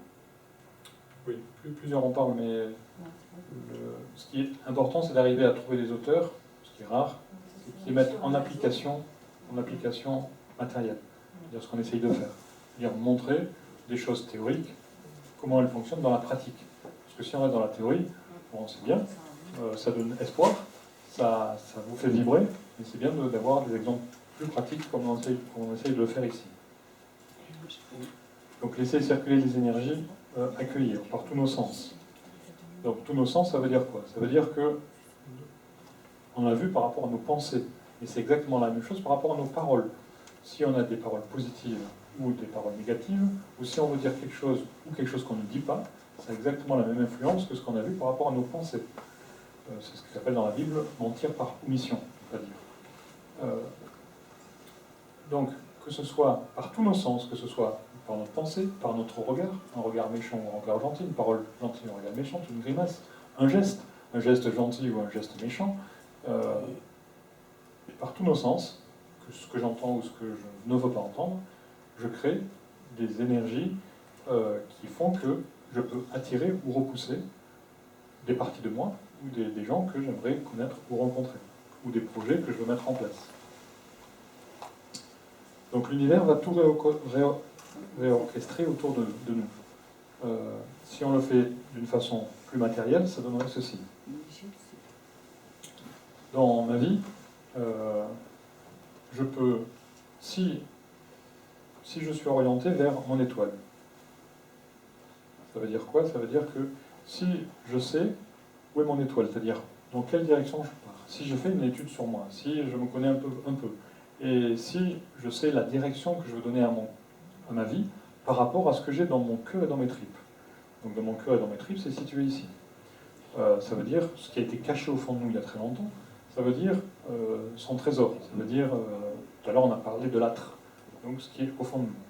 Si on va dans une direction qui est bien liée par rapport à ce qui est au fond de nous, notre créativité, alors on a une stabilité. Mais des fois, au lieu d'écouter des choses qui viennent de notre âtre, on écoute autre chose, des choses qui viennent d'ailleurs. Ces choses peuvent venir d'où? De l'éducation, de la société, de la synthèse qu'on a fait nous-mêmes. On est d'accord. De la synthèse qu'on a fait nous-mêmes, mais en même temps, ça peut être de ce qu'on pense de bien ou mal. Ou ça peut être de ce qu'on voit, de bien ou mal, que je veux voir ou que je ne veux pas voir, ou de ce que je sens, ou de ce que je ne sens pas, que j'aimerais sentir, ou de ce que je dis, que je ne dis pas, que j'aimerais dire, ou de ce que j'entends, que je voudrais entendre, que je n'entends pas, ou de ce que font mes mains, ou de ce qu'elles font pas, que j'aimerais qu'elles fassent, ou de la direction que prennent mes pieds, ou là où je vais, ou là où je ne vais pas, que j'aimerais aller. En gros, si ce que je fais de ma vie est en désaccord, en opposition avec ce qui est au fond de moi, il se crée un court-circuit. Ce court-circuit fait quoi? Il crée un arc électrique qui va se propager sur un des organes de mon corps, en relation avec ce que je fais de ma vie et ce que je suis vraiment au fond de moi, donc ce que je fais de désorienté de ma vie, de ce que je fais au fond de moi, et ça me crée un déséquilibre, une maladie, un accident, qui fait que ça me déstabilise, soit vers un passé de regret, soit vers un futur de peur. Et à ce moment-là, il se crée quoi? Il se crée qu'à chaque fois que je me déstabilise, mon corps fait tout ce qu'il faut pour se restabiliser. Mais comme on a vu l'effet inverse, de 0 et de 20, à chaque fois je me rectifie, le corps me rectifie, moi je me déstabilise. Le corps me rectifie, je me déstabilise. Donc à chaque fois je fais ce yo-yo. Ce yo-yo est comparable, comme on l'a souvent vu, au sommet vague, creux de vague, creux de vague, sommet de vague, creux de vague. C'est-à-dire c'est exactement la même chose que ceci. Donc à chaque fois qu'on se déstabilise, à chaque fois qu'on passe dans les creux de vague et les sommets de vague, c'est-à-dire qu'on est dans la voie humide, au lieu d'être dans la voie sèche que l'on explique, qu'on évoque dans l'alchimie, ben, on perd beaucoup de temps. Maintenant, c'est pas grave, puisque tous les chemins mènent à Rome. Donc les gens mettront le temps qu'ils ont à mettre pour y arriver. Mais il faut savoir qu'il y a des chemins qui sont plus difficiles, qui sont plus fatigants, qui sont plus destructeurs que d'autres. Mais si on prend des chemins plus destructeurs, c'est peut-être parce qu'on a besoin. Donc c'est pas si mal en soi. Un environnement où tout vous est donné, quoi que l'on demande, positif ou négatif. Alors ça voudrait dire quoi? Ça on l'a déjà évoqué en partie. Qu'est-ce que ça voudrait dire? C'est-à-dire tout ce qui nous est donné est positif, que ce soit positif ou négatif. C'est ce qu'on a vu tout à l'heure. Ben, soit je le vois en tant que claque, soit je le vois en tant qu'information rencontrée. Si je me mets en tant que victime, ben, je dis j'ai ramassé une claque, mon bourreau m'a fait une claque. Si je me mets en tant que constructeur, en tant que référent, en tant qu'apprenti, ben, j'ai rencontré une information qui me dit que je dois prendre du recul et savoir ce que ça veut dire. J'ai rencontré un signe. L'actif passif, ça veut dire que soit je le vois de façon passive, occidentale, en tant que victime, soit je le vois de façon active, en tant qu'orientale, en tant qu'information. C'est bien l'actif passif qui est à l'intérieur de soi. On le verra tout à l'heure si besoin. Être prêt à accueillir au changement, changer d'outil, de compréhension, avoir l'ouverture, être non obtus, changer d'échelle pour sortir, changer de classe. Donc ça veut dire quoi? Ça veut dire que dans la loi d'attraction, si on prend encore un symbolisme humain, ceci, dans le milieu d'entreprise, veut dire quoi? Veut dire dans le milieu d'entreprise. Dans l'entreprise. Oui, donc c'est ça, la hiérarchie. Donc ceci veut dire hiérarchie. Combien y en a-t-il en haut? 1. On va dire, pour faire simple, que l'entreprise fait 10. Combien y en a-t-il en dessous? 9. Mais c'est pas un problème. Non, mais c'est pas un problème parce que vous avez raison aussi. Vous avez raison aussi, pourquoi? Parce qu'en mathématiques, la valeur absolue de 9 sur 10, c'est 10. Et comment fait-on pour le démontrer? En mathématiques, la valeur absolue de 9 sur 10, c'est 10. Comment fait-on pour le démontrer? On le démontre comme ceci. C'est que ce soit l'Europe, le monde, la France ou autre, c'est une multitude de pyramides, donc d'entreprises. Et on s'aperçoit que en dessous de cette pyramide-là, il y a bien tout le monde. Et 10 sur 10 sont bien en dessous, y compris les autres patrons. Donc, je prends... Alors ça, symboliquement, ça veut dire quoi? Ça veut dire que, en gros, ici on a les moutons, d'accord? Ici on a le berger. Donc ici on a le passif pour aller plus loin, et là on a l'actif. C'est du symbolisme toujours. Dans ce symbolisme, ça veut dire quoi? Ça veut dire qu'en dessous, dans les 10 sur 10, qu'on soit patron, employé, directeur, sous-directeur, syndiqué, non syndiqué, on a tous à peu près le même niveau de conscience. On est tous logés à la même classe. Si je prends cette entreprise ici, je pourrais prendre n'importe laquelle, je prends ça là parce qu'elle m'arrange dans mon graphique, et dans lequel j'ai des directeurs, des sous-directeurs, des syndiqués, des non-syndiqués, etc. J'ai un employé, quel qu'il soit, qui arrive à s'élever au-dessus des autres et à comprendre tous les autres. Comment est-il vu par les autres? Souvent, il est très mal vu. Donc on s'aperçoit que plus on s'élève, plus on a du recul, de la distance, plus on comprend les autres, plus on s'élève, plus on a du recul, plus on est éveillé, plus on a une largeur d'esprit, plus on comprend les autres, plus on se retrouve seul. D'accord? Faut avoir un idiot, alors. Tout à fait. Tout à fait. Alors, si on pousse plus loin, parce que, a priori, vous n'êtes pas tous entièrement d'accord. Pourquoi on n'est pas entièrement d'accord? On l'a souvent vu. Ce qui décontracte montre la solution, ce qui contracte montre le problème. Donc ici, il y a une contraction, puisque vous dites que ça ne sert à rien. Alors, s'il y a une contraction, c'est tout simplement parce que la démonstration n'est pas finie. Ça veut dire quoi? Ça veut dire que cette théorie, intellectuellement, elle est tout à fait vraie. Mais si je la descends au niveau de mon cœur, donc de l'âtre, je m'aperçois qu'elle est moins vraie. Pourquoi? Parce que si la connaissance, si l'ouverture d'esprit doit mener à la solitude, c'est triste. C'est pas juste. Triste. Triste. Si c'est triste, ça veut dire qu'il y a une contraction. Donc ça veut dire que cette loi soit est fausse, soit est incomplète. Mais elle n'est pas fausse, puisque intellectuellement, elle est juste. Donc incomplète, ça veut dire quoi? Ça veut dire que il existe un roi Salomon qui a fait un saut de Salomon et s'est dit un roi de sagesse par rapport à différentes histoires qu'il en a pu nous ramener. Ça veut dire que si je suis capable de ne plus être dans le marasme, dans les eaux saumâtres, et si je suis capable de passer de 6e en 5e, de 5e en 4e, de 4e en 3e, pourquoi? Parce que même si j'étais amoureux de mon prof, de mon copain, de ma copine, et que je suis d'accord pour monter de mélodie, passer en seconde, en première, en terminale, etc., si je suis capable de changer de lieu aussi, parce que souvent je suis amené à changer de lieu, je suis en cours, de copinage, et ainsi de suite, de tout abandonner, si je suis capable d'abandonner les bas-fonds pour monter, alors je vais me retrouver avec d'autres personnes, d'autres catégories, qui me correspondent beaucoup plus.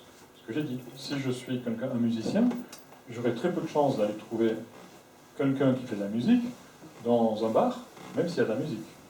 Mais ça dépend de quel type de musique je vais chercher. Et encore moins dans un golf, mais ça peut être possible. C'est toujours l'exception qui confirme la règle. Dans tout ce qu'on voit, il y a toujours ça.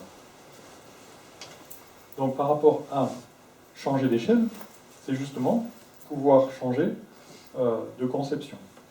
S'ouvrir, c'est aussi justement, plus je m'ouvre, et plus je vais me retrouver seul.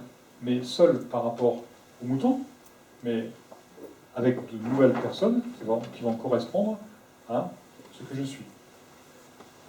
Si je suis d'accord pour changer de classe, pour sortir, pour avoir de l'ouverture et pour être non obtus. Donc le côté non obtus, c'est souvent le côté masculin. Masculin, souvent, c'est le cadre, c'est celui qui est carré. Donc quelque chose d'obtus, donc le cadre, par rapport au féminin qui est beaucoup plus rond, le cadre a des angles saillants, donc tranchants, et en même temps, ce sont des angles obtus, pas des angles ouverts. Donc le masculin est souvent plus obtus. Donc si j'arrive à sortir de mon cadre, si j'arrive... Le cadre, c'est quoi? Symboliquement, si je dessine, c'est ceci. Le cadre est associé souvent à quoi? À la sécurité ou à l'insécurité? À la sécurité. Donc le cadre, c'est la sécurité. Si je dessine la sécurité dans le cadre, où se trouve l'insécurité? À l'extérieur. Inconnu, c'est très bien. Insécurité. Dites-moi quel est le lieu le plus grand? L'insécurité. L'infini. Donc, maintenant, sortir du cadre, c'est ça. Mais on nous éduque à sortir du cadre. Ou est-ce qu'on nous éduque pas à rester dans le cadre? Le cadre, c'est quoi? C'est parquer comme les moutons. Ok, je suis désolé. Mais, quand vous parlez de l'homme qui est plus dans le cadre, il n'y a pas une part de timidité, je sais pas, plus que j'ai la table, qui peut aller plus vers l'inconnu? Non, c'est parce que... Alors oui et non. Non, pourquoi? Parce qu'il a été éduqué à chasser, à ramener de la viande, à aller chercher de l'argent. Pourquoi Comme il a été éduqué comme ça, l'homme est monotache, d'accord? Il a besoin de faire les choses petit à petit. Voilà, une chose après l'autre. Donc, et on sait que derrière tout grand homme, il y a une grande femme. Ça veut dire quoi? Ça veut dire que pour qu'il puisse évoluer, il faut qu'il y ait cette grande femme qu'il veuille bien écouter. Maintenant, si cette grande femme est comparable à une mère castratrice, ce sera difficile. Donc l'homme peut évoluer, mais il n'évolue pas tout seul. Il évolue, l'homme, avec un grand H, homme ou femme, plus facilement à plusieurs que tout seul. Même s'il y a des exceptions qui font que certains peuvent évoluer tout seul. Voilà. La femme, c'est celle qui arrondit les angles, qui est beaucoup plus douce, qui a beaucoup plus de largeur. Largeur, puisque c'est elle qui est enceinte, c'est elle qui donne la vie, et ainsi de suite. Donc c'est le côté plus passif chez la femme et plus actif chez le masculin. Mais tout être humain est actif-passif, donc la femme, lorsqu'elle donne la vie, est beaucoup plus active que le masculin qui est plus passif. Alors, si on continue, la puissance créatrice de l'initiative, justement, ce que vous évoquiez tout à l'heure. Vos habitudes mentales contrôlent votre vie. Il vous est possible de contrôler votre destinée. Le succès se trouve accéléré ou retardé en fonction de nos habitudes. Donc, les habitudes, ce qu'on a vu, c'est ce fameux cadre. La puissance créatrice de l'initiative, c'est justement écouter son bon sens. Tout ce que disaient les autres part toujours d'un bon fond. Donc même ceux qui veuillent à tout prix qu'on reste dans le cadre, c'est le fond c'est quoi? C'est la sécurité. Il ne va pas te faire de mal. Il ne va pas chercher midi à 14h. C'est cool, tout se passe bien là, regarde, tout fonctionne, donc c'est pas la peine d'aller chercher ailleurs. Ça part d'un bon fond. Donc il ne faut pas acculer ou détruire toutes ces notions-là, tous ces gens-là. C'est la bonne intention. Mais si vous avez une autre forme qui est non destructive, ben alors pourquoi ne pas l'essayer? Si elle est destructive, il ne faut pas le faire. Mais si elle est non destructive, il faut l'essayer petit à petit, il n'y a aucun problème. Et c'est à ce moment-là que le succès se trouve accéléré. C'est-à-dire que si vous restez dans le parc, ben, vous le retardez. Mais si vous sortez du cadre, vous accélérez les choses. Oui. Par contre, parfois, on peut imaginer qu'on reste dans son cadre et qu'on agrandit son cadre. Au lieu de partir à l'inconnu, hors du cadre, parfois on peut ne pas avoir effectivement de référence, pas savoir. Hein. Tout simplement, on peut se dire, regarder de l'intérieur du cadre ce qui se passe à l'extérieur et prendre l'initiative d'agrandir le cadre. Et donc, au fur et à mesure, on agrandit le cadre. Oui. Moi, je dis ça comme ça parce que je trouve que la notion de cadre, c'est aussi une notion, effectivement, ça ramène à une certaine sécurité, mais si on n'a pas du tout de cadre, après, c'est un peu... Alors, vous avez tout à fait raison dans ce que vous dites. Et tous les chemins mènent à Rome, donc il y en a qui vont faire sauter le cadre et qui prendront la tangente. Voilà. D'accord. En mathématiques, la tangente, c'est ça.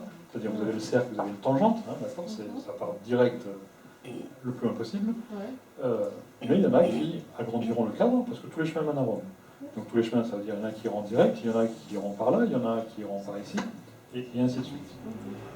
Donc il n'y a pas une meilleure méthode que celle qu'on veut bien employer soi-même. Il n'y a aucun souci là-dessus. Mais par rapport justement à cette accélération, je cherche ce que vous m'avez fait venir qui était intéressant, mais c'est reparti.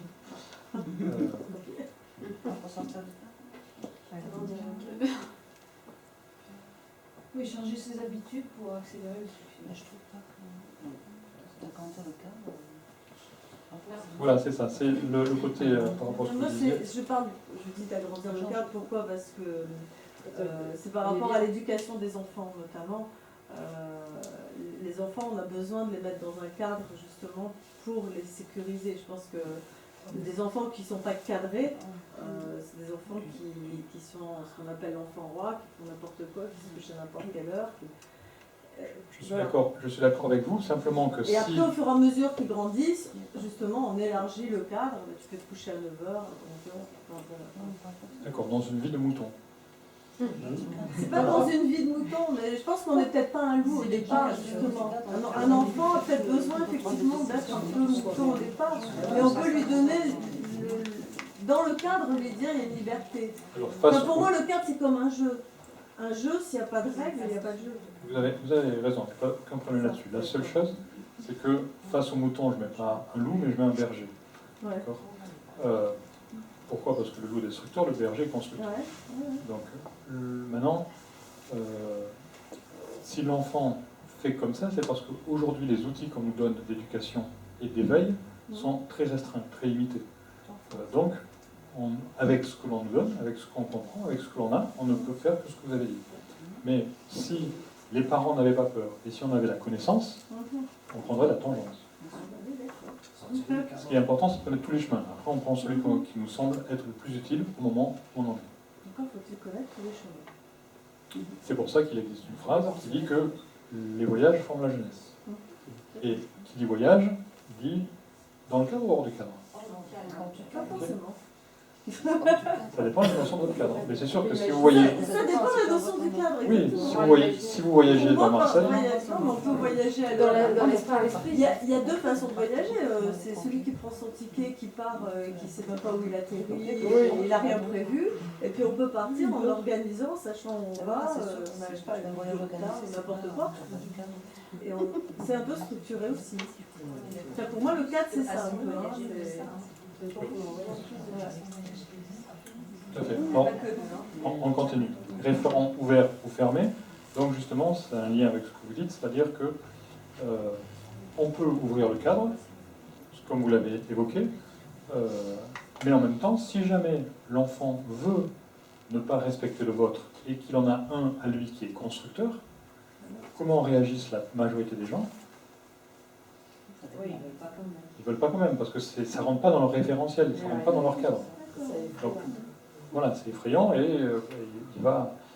C'est la même chose que, par exemple, lorsque il y a des peuples qui pleurent les morts et il y a des peuples qui fêtent les morts. Quelle différence y a-t-il entre ces deux philosophies? Pourquoi il y en a qui pleurent, pourquoi il y en a qui fêtent? Alors, pourquoi il y en a qui pleurent, pourquoi il y en a qui fêtent? Ce qui fait, c'est parce que c'est une libération. Non, parce que ça dépend des autres de leur croyance. Laquelle de croyance? Comment on voit la famille. Alors, ceux qui fêtent, c'est qu'ils savent que la vie continue. Ceux qui pleurent, c'est parce qu'ils pensent qu'elle s'arrête. Ok? Donc, ça dépend de la dimension du cadre. Et le manque aussi de la personne quand même. Voilà. L'absence. Alors, ceux qui fêtent, pourquoi c'est bizarre. ceux Ils pensent qui leur fêtent pas. Même s'ils vivent, même si Ben, on sait qu'ils vivent dans ben, une alors, autre vie, on les a plus quand même. Alors, Ça, c'est le lien culturel. avec la loi d'attraction. Le lien avec la loi d'attraction, c'est que ce parallèle qu'on vient de faire entre ceux qui fêtent les morts et ceux qui pleurent les morts, on doit faire le même lien, le même parallélisme avec, c'est beaucoup plus flagrant en Amérique qu'ailleurs, quand un enfant a son diplôme. Qu'est-ce qu'on fait quand il a son diplôme final? On fait une grande fête, d'accord? Mais généralement, une fois qu'il a son diplôme, qu'est-ce qu'il fait l'enfant après cette grande fête? Il s'en va, d'accord? Il s'en va loin. Ok? Quand il s'en va loin, c'est exactement la même chose que lorsque la personne s'en va loin et qu'elle décède. Au lieu de pleurer, on devrait faire la même fête que font les Américains lorsque l'enfant a son diplôme. La personne qui décède a son diplôme pour passer ailleurs, dans un autre monde. Ça, c'est pas normal de pleurer sur son mort. Mais de la même façon que beaucoup de parents sont tristes ou font tout ce qu'il faut pour pas que les enfants partent voyager ou travailler ailleurs, de la même façon, il y a des peuples qui pleurent les morts parce qu'ils ne veulent pas qu'ils partent ou parce qu'il y aura un manque. C'est le même symbolisme. Et cela fait partie de l'attraction, justement, action-répulsion, et que l'on peut donner envers ses enfants, ses parents, ses professeurs, ses patrons, ses employés, son partenaire ou autre. Alors, donner le tempo, d'éteindre. Donc, donner le tempo, c'est ce qu'on a évoqué par rapport à sa bonne étoile.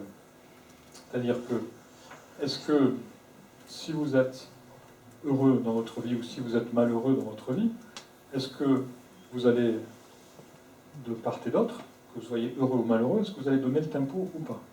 Est-ce que vous allez déteindre ou pas? De deux façons, vous allez déteindre. D'accord? Quelle est la meilleure teinte à donner? Positive, c'est possible. D'accord? Donc, plus vous serez heureux, plus ça va, voilà, ça va déteindre de façon constructive autour de vous. Maintenant, déteindre, ça veut dire que si vous êtes heureux, est-ce que vous allez être comparable à une pierre qui se laisse tomber au fond de l'eau ou à une étoile qui monte dans le ciel? D'accord. Donc à ce moment-là, l'enfant, le partenaire ou autre est comparable à un bateau qui vogue sur l'eau, sur les émotions, sur l'eau, et qui va se référer à son étoile ou à son phare, parce que le référent positif devient un phare, devient une étoile auquel on peut se référer. Certains se réfèrent aux pierres qui tombent au fond de l'eau, mais ce n'est pas du tout le même résultat. Par rapport à ça, si on le symbolise, il y a par exemple quelqu'un de plus passif et puis quelqu'un de plus actif dans une vie. Il y en a un qui décide de se laisser couler pour X ou Y raison, et l'autre qui décide de l'accompagner pour l'en sortir, pour l'aider à en sortir. Mais il y a une limite que l'on ne peut pas dépasser. En dessous de cette limite, la personne décède. Donc celle-ci se rapproche de la limite, l'autre est un petit peu matheux, il se dit, au lieu d'en perdre deux, vaut mieux en perdre un. Donc je ne continue pas, et je décide de remonter. Qu'est-ce qu'il fait l'autre? Il suit son étoile. 9 fois sur 10, 89 fois sur 100. 89 fois sur 100, c'est comme ça. Il ne faut pas se laisser abattre. 89 fois sur 100, c'est comme ça. Et si, une fois sur 100, il se laisse abattre, s'il décède, il a décidé de décéder. Vous aurez tout fait pour, pour l'en sortir. Vous savez, alors il y a des enfants suicidaires parce que la mère est dépressive, par exemple. Oui, tout à fait. Donc tout est lié, tout est la faute de la mère. C'est ça. C'est grave, ça. Mais si- Non, mais ça veut dire ça. moi, je ne suis pas du tout dans la faute. Nulle part, j'ai employé le mot faute. Oui, mais ça dépend de l'étoile, de ce qu'on est le référent pour les Mais enfants. je vais continuer sur ce que vous dites. Donc on doit être heureux quand il arrive. Ce que vous dites est important, mais nulle part, j'ai employé le mot Oui, faute. mais c'est moi. D'accord, mais on va continuer. Si la mère a agi comme ça, c'est qu'elle a été éduquée comme ça.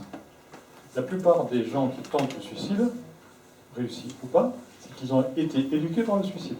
La plupart du temps, c'est parce qu'ils ont vu un exemple dans leur famille de gens qui se suicidaient. Et dans d'autres exemples, ils n'ont pas eu l'exemple, mais leurs parents leur a rabâché toute leur enfance, si tu continues, je me suicide. Non. Les parents qui disent ça. Oui. Et j'ai eu le cas, de nombreux cas, si tu continues, je me suicide. Et l'enfant, devenant adulte, est tenté, et fait des tentatives de suicide. Simplement parce qu'il a été éduqué par si tu continues, je me suicide. Elle a peut-être entendu ça, la mère qui disait ça au père. Quoi. Non, non, non. Que ce soit au père ou à l'enfant, mais c'est beaucoup plus fréquent à l'enfant qu'au père. Mais ça existe aussi quand c'est au père. Donc quand l'enfant entend ça toute son enfance, que le parent n'est pas intenté à sa vie, les phrases le suffisent. C'est pour ça que dans la loi d'attraction, les mots sont créateurs, le verbe est créateur, comme c'est évoqué dans la Bible. Plus vous le dites, plus vous créez les choses. Alors, nous sommes tous de puissants aimants, référents. Vous êtes ce à quoi vous aspirez. Alors, ce qui est intéressant, dans le mot aspirer, c'est quoi? Oui, vous avez raison. Tout à fait. Il y en a une qui suit, c'est bien. Non, c'est bien. Les autres s'imposent. Alors, on continue. Dans le mot, Dans la seule pensée, chacun pensée. vous avez raison. C'est bien. C'est très bien. Alors, dans aspirer, Spirale. Spirale. Dans le mot, qu'est-ce qu'il y a? C'est ça? aspirer, il y a spirale, c'est ça? Pensée, moi. Voilà. Donc aspirer, il y a inspirer, expirer, mais il y a aspirer, c'est le côté aspirateur. Ok, aspirer. Donc c'est pareil, le mot attraction. Donc ce à quoi vous aspirez, c'est l'histoire de l'étoile. Donc ce référent, tout autour de nous nous aspire. Tout ça. Tout à l'heure on disait que l'univers conspire contre nous. Donc conspirer, il y a aussi la connotation d'aspirer. Il y a aussi la connotation d'expirer, de respirer. Si on va plus loin, tout changement vient de l'intérieur. Ça, c'est assez connu, on va voir comment et pourquoi. Agir sur ses émotions, sur ses vibrations qui nous entourent, sortir de la peine. Donc tout changement vient de l'intérieur. Ça veut dire que tout ce que je aime quelque part, quand je tombe amoureux de quelqu'un, de quelque chose, d'un pays, ou d'un voyage, ou d'une personne, quand je tombe amoureux de quelqu'un, c'est je qui tombe amoureux. Et ce que je vois dans l'autre, c'est les choses que je aime. Donc je tombe amoureux de moi, à tout instant. Venant de l'intérieur, c'est ça. C'est que à l'intérieur de nous, on a ce fameux binaire actif-passif, masculin-féminin, attractif-répulsif, qui fait que la problématique, comme on l'a souvent évoqué, c'est l'histoire du tu qui tue, c'est-à-dire qu'il faut éviter, dans la relation, quelle qu'elle soit, avec soi ou avec l'autre, de mettre la faute sur l'autre. C'est pas il m'a trompé, c'est je me suis trompé. D'accord?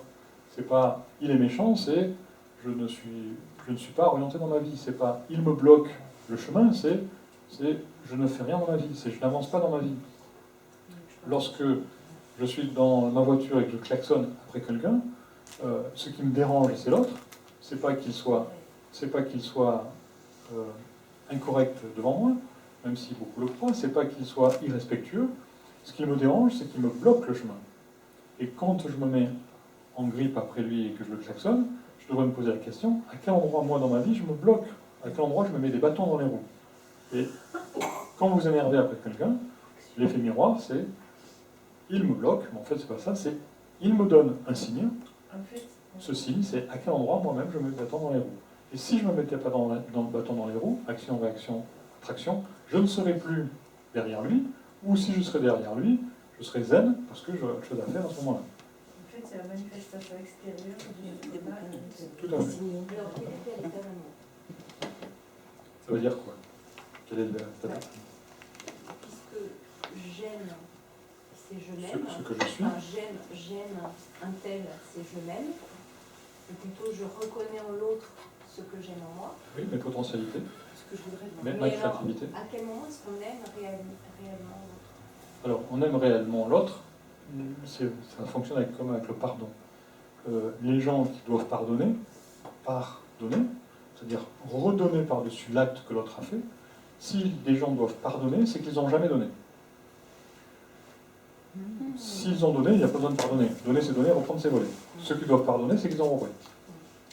Ceux qui doivent pardonner, c'est parce qu'on leur a appris ce système-là. Mais ils ont repris. Ils n'ont pas donné à fond perdu. Ils ont donné avec espoir que. C'est la même chose, c'est-à-dire que aimer, c'est aimer sans rien attendre en retour. Quoi qu'il se passe. Donc c'est un amour inconditionnel. C'est ça. Mais en même temps, c'est aimer des choses constructives. D'accord.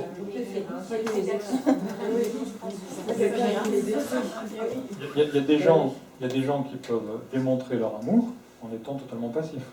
Pourquoi? Parce que celui qui sera totalement passif sera peut-être par l'amour qu'il démontre ou par l'énergie qu'il éclaire, qu'il développe, beaucoup plus actif que tous les autres actifs qui n'ont pas ce don-là. Ben, si on prend l'exemple de Bouddha, qui peut être totalement passif par rapport à des tas d'autres gens dans l'action, ben, il a tellement d'empathie et d'amour qu'il n'a pas besoin d'être plus actif que ce qu'il est passif par rapport à la majorité des gens actifs qui sont totalement passifs. En gros, c'est laisser les morts enterrer les morts. Concrètement, dans la vie réelle, entre deux personnes, parce que là, vous prenez l'exemple de Bouddha, c'est un exemple extrême. Mais l'amour, c'est dans ce sens-là, c'est l'amour universel. Alors, oui, mais pourquoi on prend les exemples extrêmes? Parce que si on ne prend pas les exemples extrêmes, si on ne va pas jusqu'au bout, on ne voit pas les différences. Si on reste entre deux eaux, on est entre deux eaux.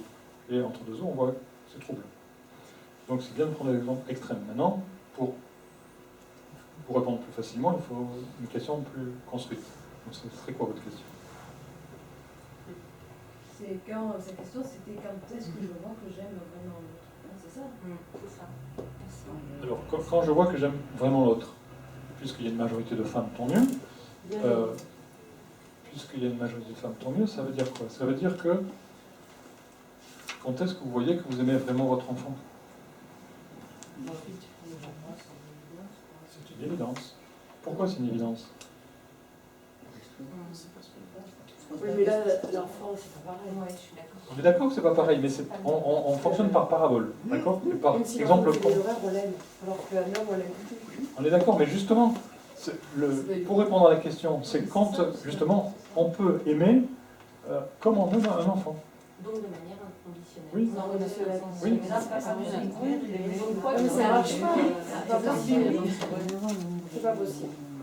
On est d'accord, mais je vous ai gardé une phrase pour la fin, elle sera toute à la fin et elle va vous aider là-dessus. C'est par rapport à l'actualité, d'ailleurs je l'ai entendu aujourd'hui, donc je vous l'ai pris pour aujourd'hui. On va le regarder à la fin pour répondre à ça. Si on continue à avancer par rapport à cette fameuse attraction, et justement par rapport au secret ou à tous ceux qui ont pu écrire là-dessus, ils parlent souvent de la gratitude, de l'empathie, de la visualisation et de l'objectif. D'accord? Donc, les deux premiers, gratitude et empathie, ça veut dire quoi?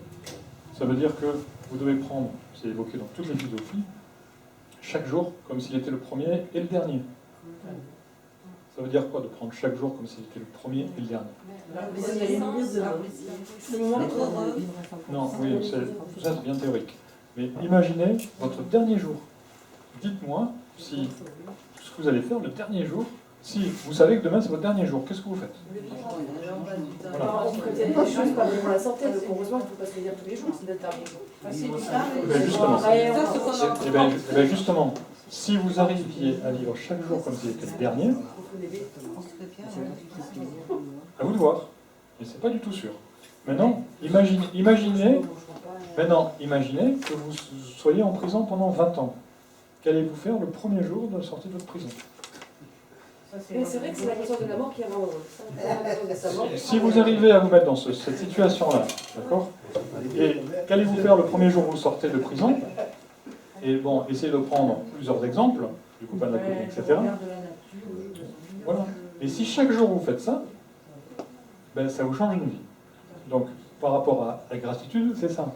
C'est-à-dire la gratitude envers justement tout ce qui est autour de nous.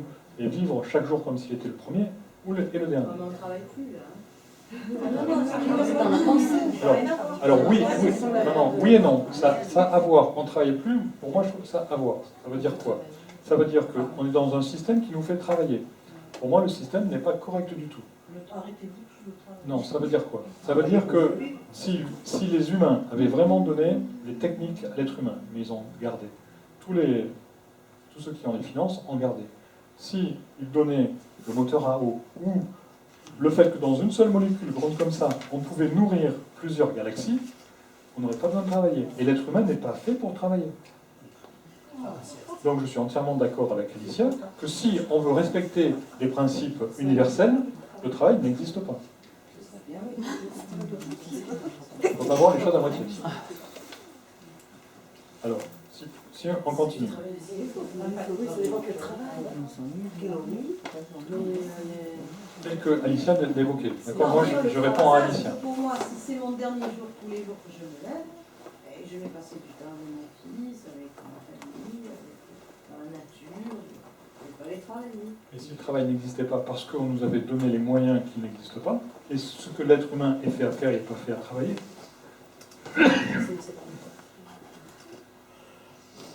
Et pourquoi il n'est pas fait pour travailler l'être humain? Il faut bien se nourrir. Il doit travailler de façon destructive. Ah, bah voilà. S'il aime son métier, si c'est une passion, Est-ce qu'une mère qui éduque son enfant travaille? Voilà, pour moi c'est la réponse, d'accord? D'accord. On travaille tous Oh, les ça jours. dépend. Je Quand prends elle a les cas. 3-4 enfants, qu'il faut. Elle éduque son enfant et elle peut avoir besoin d'aller travailler aussi. Ah oui, non, mais c'est un besoin. Parce que Je ne dis pas qu'elle travaille, qu'elle a besoin de travailler, je dis que dans le principe, quand elle éduque un enfant, elle ne sent pas ça comme un travail. Et la vie que l'être humain devrait faire, c'est une vie sans travail, comme une mère élève son enfant. C'est quelque chose d'important, c'est quelque chose de précieux ce que fait une mère pour son enfant. Mais ce n'est pas du travail tel que la société nous l'impose aujourd'hui. C'est un travail bien plus grand, bien plus beau, bien plus précieux. Non, mais pour faire ce travail, il faut travailler. Oui, mais d'une façon... Au jour d'aujourd'hui. Oui, mais c'est comme ça que je vois. Là, c'est bon. Voilà, non, ce que je veux dire, soit on est au niveau solution, soit on est au niveau problème. Okay, si vous voulez me faire parler au niveau travail, au niveau problème, bon, je ne suis pas trop là pour ça. Si vous voulez me faire travailler, on évoque le travail au niveau solution, je vais vous donner des symbolismes, des paroles gauches, des parallèles à mettre en place. Si on va un petit peu plus loin, être positif, heureux, joyeux, partout de créer, d'apprécier la joie, donc un état d'être ou notre état d'être. Sans s'inquiéter, sans compétition, ce dont on est éduqué, comme on a pu évoquer tout à l'heure dans la peur, dans le cadre, donc s'inquiéter, compétition. Pourquoi? Parce qu'on nous apprend à regarder quoi? La femme du voisin, la voiture du voisin, la maison du voisin et l'entreprise du voisin. Donc en gros, on nous éduque à faire quoi quand je dis la femme du voisin, la maison du voisin, l'entreprise du voisin? Plus qu'à comparer, à les prendre à l'autre, en gérer, à les prendre. D'accord? Dans cet état d'esprit, c'est pas anormal qu'il y ait des gens qui tuent des gens. D'accord? Parce que si on nous demande de regarder la femme du voisin, la maison du voisin, la voiture du voisin, on est d'accord. Mais dans cette philosophie-là, pourquoi ne pas tuer le voisin pour être à sa place? Donc sans s'en prendre aux autres, justement, comme on a vu, sans se battre, sans prendre aux autres, sans critiquer. Donc c'est déjà important aussi, par rapport à la loi d'attraction, le sage, entre guillemets, ou la personne attractive, positive, va se mesurer au nombre de paroles positives qu'il dit. Plus vous avez de paroles positives, plus vous allez attirer le positif. Plus vous avez de paroles négatives, plus vous allez attirer le négatif. Quelle est la phrase la plus handicapante? Quelle est la phrase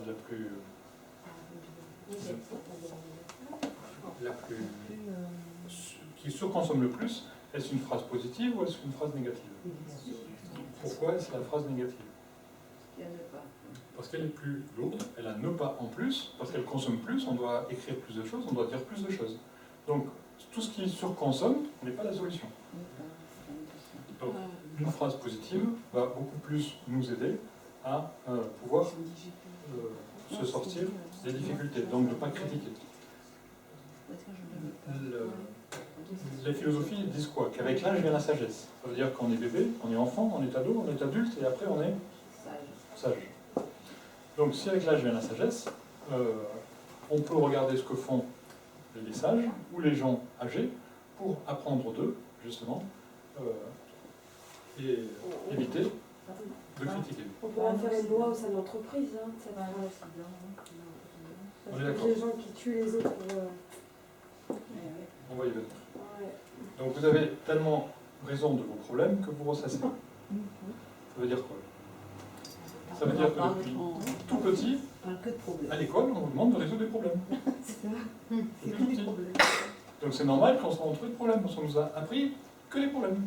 On ne nous a pas appris à travailler sur les solutions. Donc les peurs pompent les énergies. C'est comme des vampires, plus on a de peur, plus Au lieu d'aller dans un sens, on va dans l'autre.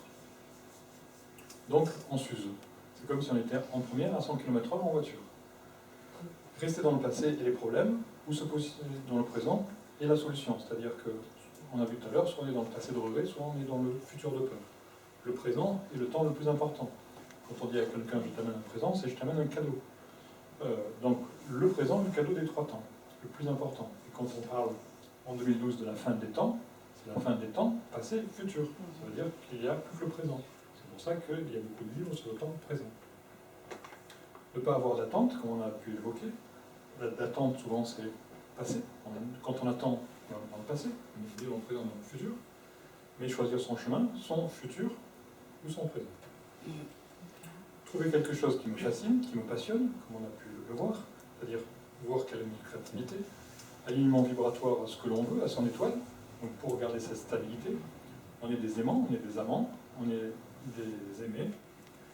Donc tout ceci, il y a des vibrations justement, qui peuvent nous aider à comprendre, ne jamais se décourager, travailler sa foi, donc avoir une foi immense. On a donné quelques exemples aujourd'hui. Quand la mère éduque son enfant, elle est dans la foi. Elle n'a pas de peur là-dessus.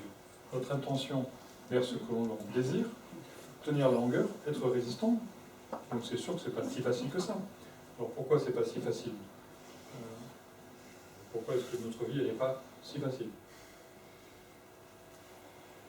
Il y a peut-être des raisons énergétiques, ou des raisons attractives, ou des raisons de gravité. On est sur une planète de gravité, donc de lourdeur.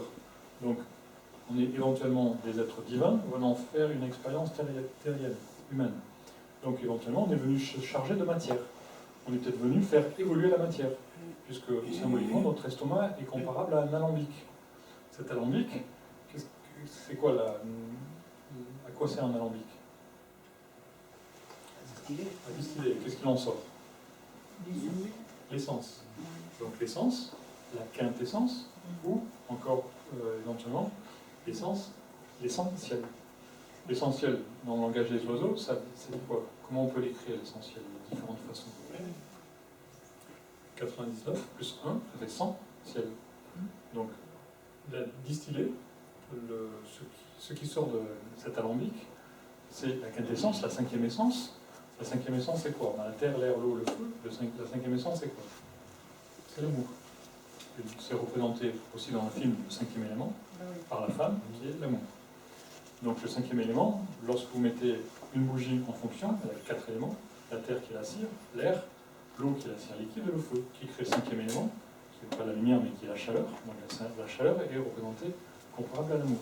Donc lorsque on met une bougie de 4 éléments en fonction, que les 4 éléments fonctionnent, qui crée le 5e élément, et lorsqu'on se pose à côté d'une bougie, lorsqu'on est proche d'une bougie, quand on regarde la bougie ou pas, elle a un effet diapason qui fait qu'elle crée le 5e élément, elle crée l'amour, et lorsque dans ces lieux de prière, ou lorsqu'on va être calme, on met une bougie auprès de soi, cet effet diapason crée la même chose en nous, on a les 4 éléments, et la bougie nous pousse inconsciemment à faire le 5e élément, à créer l'amour.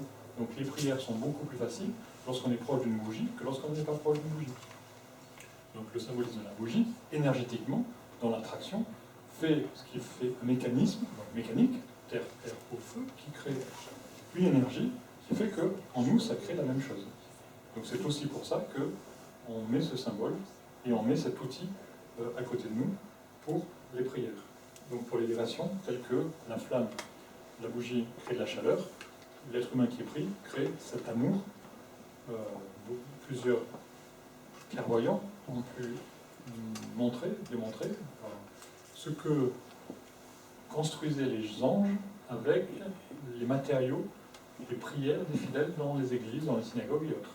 Donc vous avez des livres de clairvoyants qui vous montrent ce que font les anges des matériaux que les fidèles donnent dans des prières.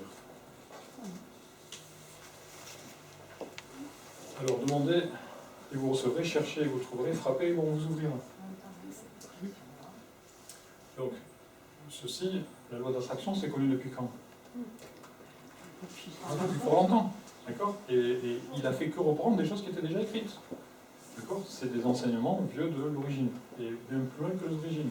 Parce que si on imagine, et si on croit que Et la réincarnation, c'est d'une vie à l'autre, mais c'est pareil par rapport aux planètes. Et c'est pareil par rapport aux humanités. Le microcosme et le macrocosme, c'est la même chose. C'est-à-dire que si on s'amuse à comprendre les réincarnations d'une vie à l'autre, on peut s'amuser à comprendre les réincarnations d'une humanité à l'autre, et de planète en planète, et d'univers en univers. Plus vous voyez grand, plus vous voyez large, plus vous avez d'hypothèses, plus vous voyagez, les voyages dans la jeunesse, plus vous avez de solutions. Si vous ne voyagez pas, vous avez plus de difficultés à avoir de solutions. Maintenant, on peut voyager de différentes façons. Physiquement, émotionnellement, intellectuellement, spirituellement. On peut voyager avec des livres, avec des films, avec des histoires, avec des fables, avec des contes, et ainsi de suite. Mais si vous ne voyagez pas, si physiquement, si vous ne méditez pas, si vous ne priez pas, si vous n'écoutez pas les fables, si vous n'avez pas d'exemple de parents, de grands-parents qui vous racontent des histoires, vous ne voyagez pas, ça sera beaucoup plus difficile. Sauf si votre compte en banque est rempli, que par rapport à votre incarnation, vous avez déjà votre compte en banque est rempli. S'il est rempli, ben, vous n'avez pas besoin de voyager. D'accord ? Vous avez déjà tout. Mais votre destinée, elle sera similaire à un grand avatar. Donc vous ne serez plus au mouton en ce moment. Donc ça, on l'a vu, optimiste. Changer sa collection. Voilà, des petits bonheurs, des petites choses.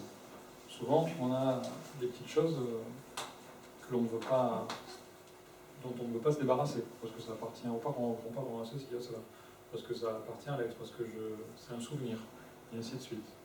Il y a un livre comme ça qui s'appelle Le Retour, c'est dans les éditions Ariane, Le Retour, avec donc c'est une personne qui décide de faire un voyage initiatique, et la dernière chose qu'elle garde, cette personne, c'est son album photo. Jusqu'au dernier moment où elle est obligée de lâcher, y compris son album photo. Donc très souvent, toutes ces choses-là ne nous aident pas à nous élever. Ça nous garde plus dans le passé, dans les difficultés, que dans la progression. Ça veut dire qu'on doit pouvoir se détacher. C'est-à-dire que mon album photo, je peux l'avoir si je ne suis pas addict. C'est-à-dire, si demain je le perds et que ça ne me fait rien, c'est pas grave. D'accord ? Si demain je le donne et que ça ne me fait rien, c'est pas grave. Donc je peux l'avoir dans ces conditions-là. Mais si je ne peux pas m'en détacher ou si je le perds, j'envoie la terre entière, c'est pas bon. Donc la phrase je n'ai pas, je n'ai pas, je n'ai pas, plus je me répète ça, plus je me répète je veux pas de facture, et puis j'ai des factures, plus je me répète j'ai pas de chance et j'ai pas de chance, et ainsi de suite. Oui. Pour recevoir l'amour, il faut en donner à chaque instant, c'est ce qu'on a dit tout à l'heure, des joies à chaque instant, de la beauté. Donc la beauté, c'est ce qu'on appelle aussi dans les philosophies les vertus cardinales. Plus vous vous rapprochez de la musique, pas le boum boum, mais la musique élevée, de la sculpture, de la peinture, de l'art, des arts majeurs, plus vous vous rapprochez des éléments qui sont fins, que l'on affine, des choses affûtées, et plus vous êtes affûté vous-même, plus vous êtes fin, et plus vous pouvez justement vous rapprocher de l'essentiel, donc du ciel. Et en même temps faire le choix entre ce que l'on regarde et ce qu'on écoute, c'est ce qu'on fait de sa vie. Donc merci de tout ce que j'ai, fêtez chaque occasion, même la plus petite, chaque jour, comme si c'était chaque jour son anniversaire, saluer le soleil, la vie chaque matin. Le soleil c'est important dans beaucoup de philosophies, Salut le soleil le matin, le midi, le soir, la méditation, et ainsi de suite. Le soleil est comparable justement, philosophiquement, ésotériquement, au Père qui donne. Et la terre reçoit. Donc apprécier le soleil, c'est apprécier le recevoir. Se lever chaque jour avec la lumière dans les yeux, donc par rapport à ce que la mer donne, donc la terre, Gaïa, dire les choses avec tendresse, marcher dans le monde avec l'intention du présent, s'ouvrir à la vie et aux autres, dévorer la vie avec appétit, améliorer tout ce que l'on peut, se rapprocher chaque jour de son idéal, pratiquer le faux rire. Et donc guérir, on l'a déjà vu plusieurs fois, il y a... Qu'est-ce qu'il y a dans le guérir ? Et rire. Donc, pour guérir, il faut être gai et rire. Et c'est marqué.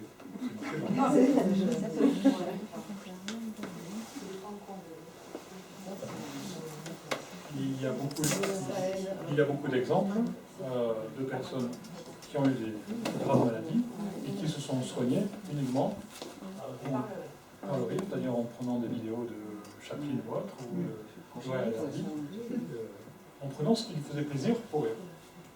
Et comme elle y a cru, ça a fonctionné.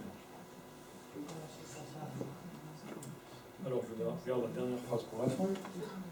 Faire la liste de tous nos désirs les plus fous, inventer la machine à revivre les meilleurs moments, vivre chaque jour comme s'il était le dernier, puis le premier, vivre chaque jour comme une fête, s'offrir les moments rien qu'à soi. Ça aussi c'est important, parce qu'on a vu que pour être un référent, il faut être heureux.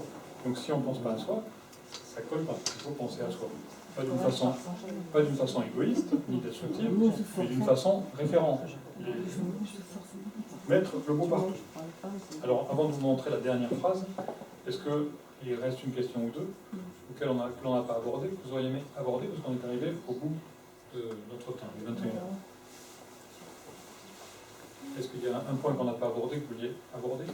Sinon, je vous montre la dernière phrase, qui est d'actualité. Alors, je vais vous la donner.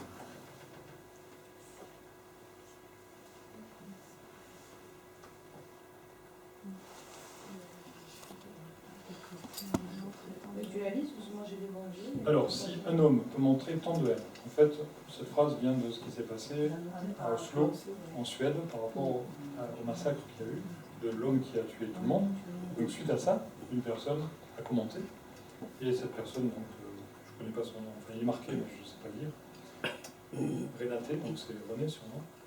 Si un homme peut montrer tant de haine, donc avoir tué tant de gens, pensez à combien nous pouvons ensemble combien d'amour nous pouvons montrer ensemble.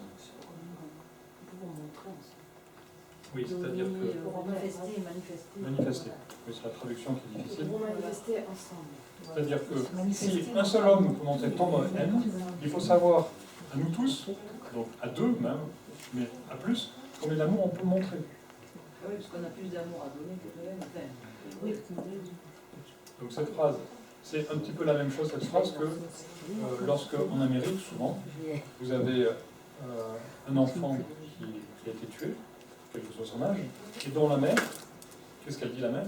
Elle dit « je pardonne au meurtrier de mon enfant ». On est d'accord, on n'est pas en train de parler de ça, on est simplement en train de prendre, comme en musique, d'accord, si vous prenez des musiques classiques de haut niveau, ou des peintures de haut niveau, ou des sculptures de haut niveau, on est d'accord qu'on n'est pas capable de reproduire ces choses-là. Mais plus on a des référents élevés, et plus on arrive à faire la même chose qu'eux. Voilà. Si je suis étudiant et que je veux devenir architecte, je vais me référer à tous les architectes que j'apprécie, qui peuvent avoir eu lieu, que ce soit des architectes dans le moderne, dans l'ancien ou dans le contemporain. Et plus je vais me rapprocher du type d'architecte que je préfère, et plus je vais avoir des idées. Donc plus je vais côtoyer des hauts référents par rapport à ma destinée, et plus l'énergie va me venir.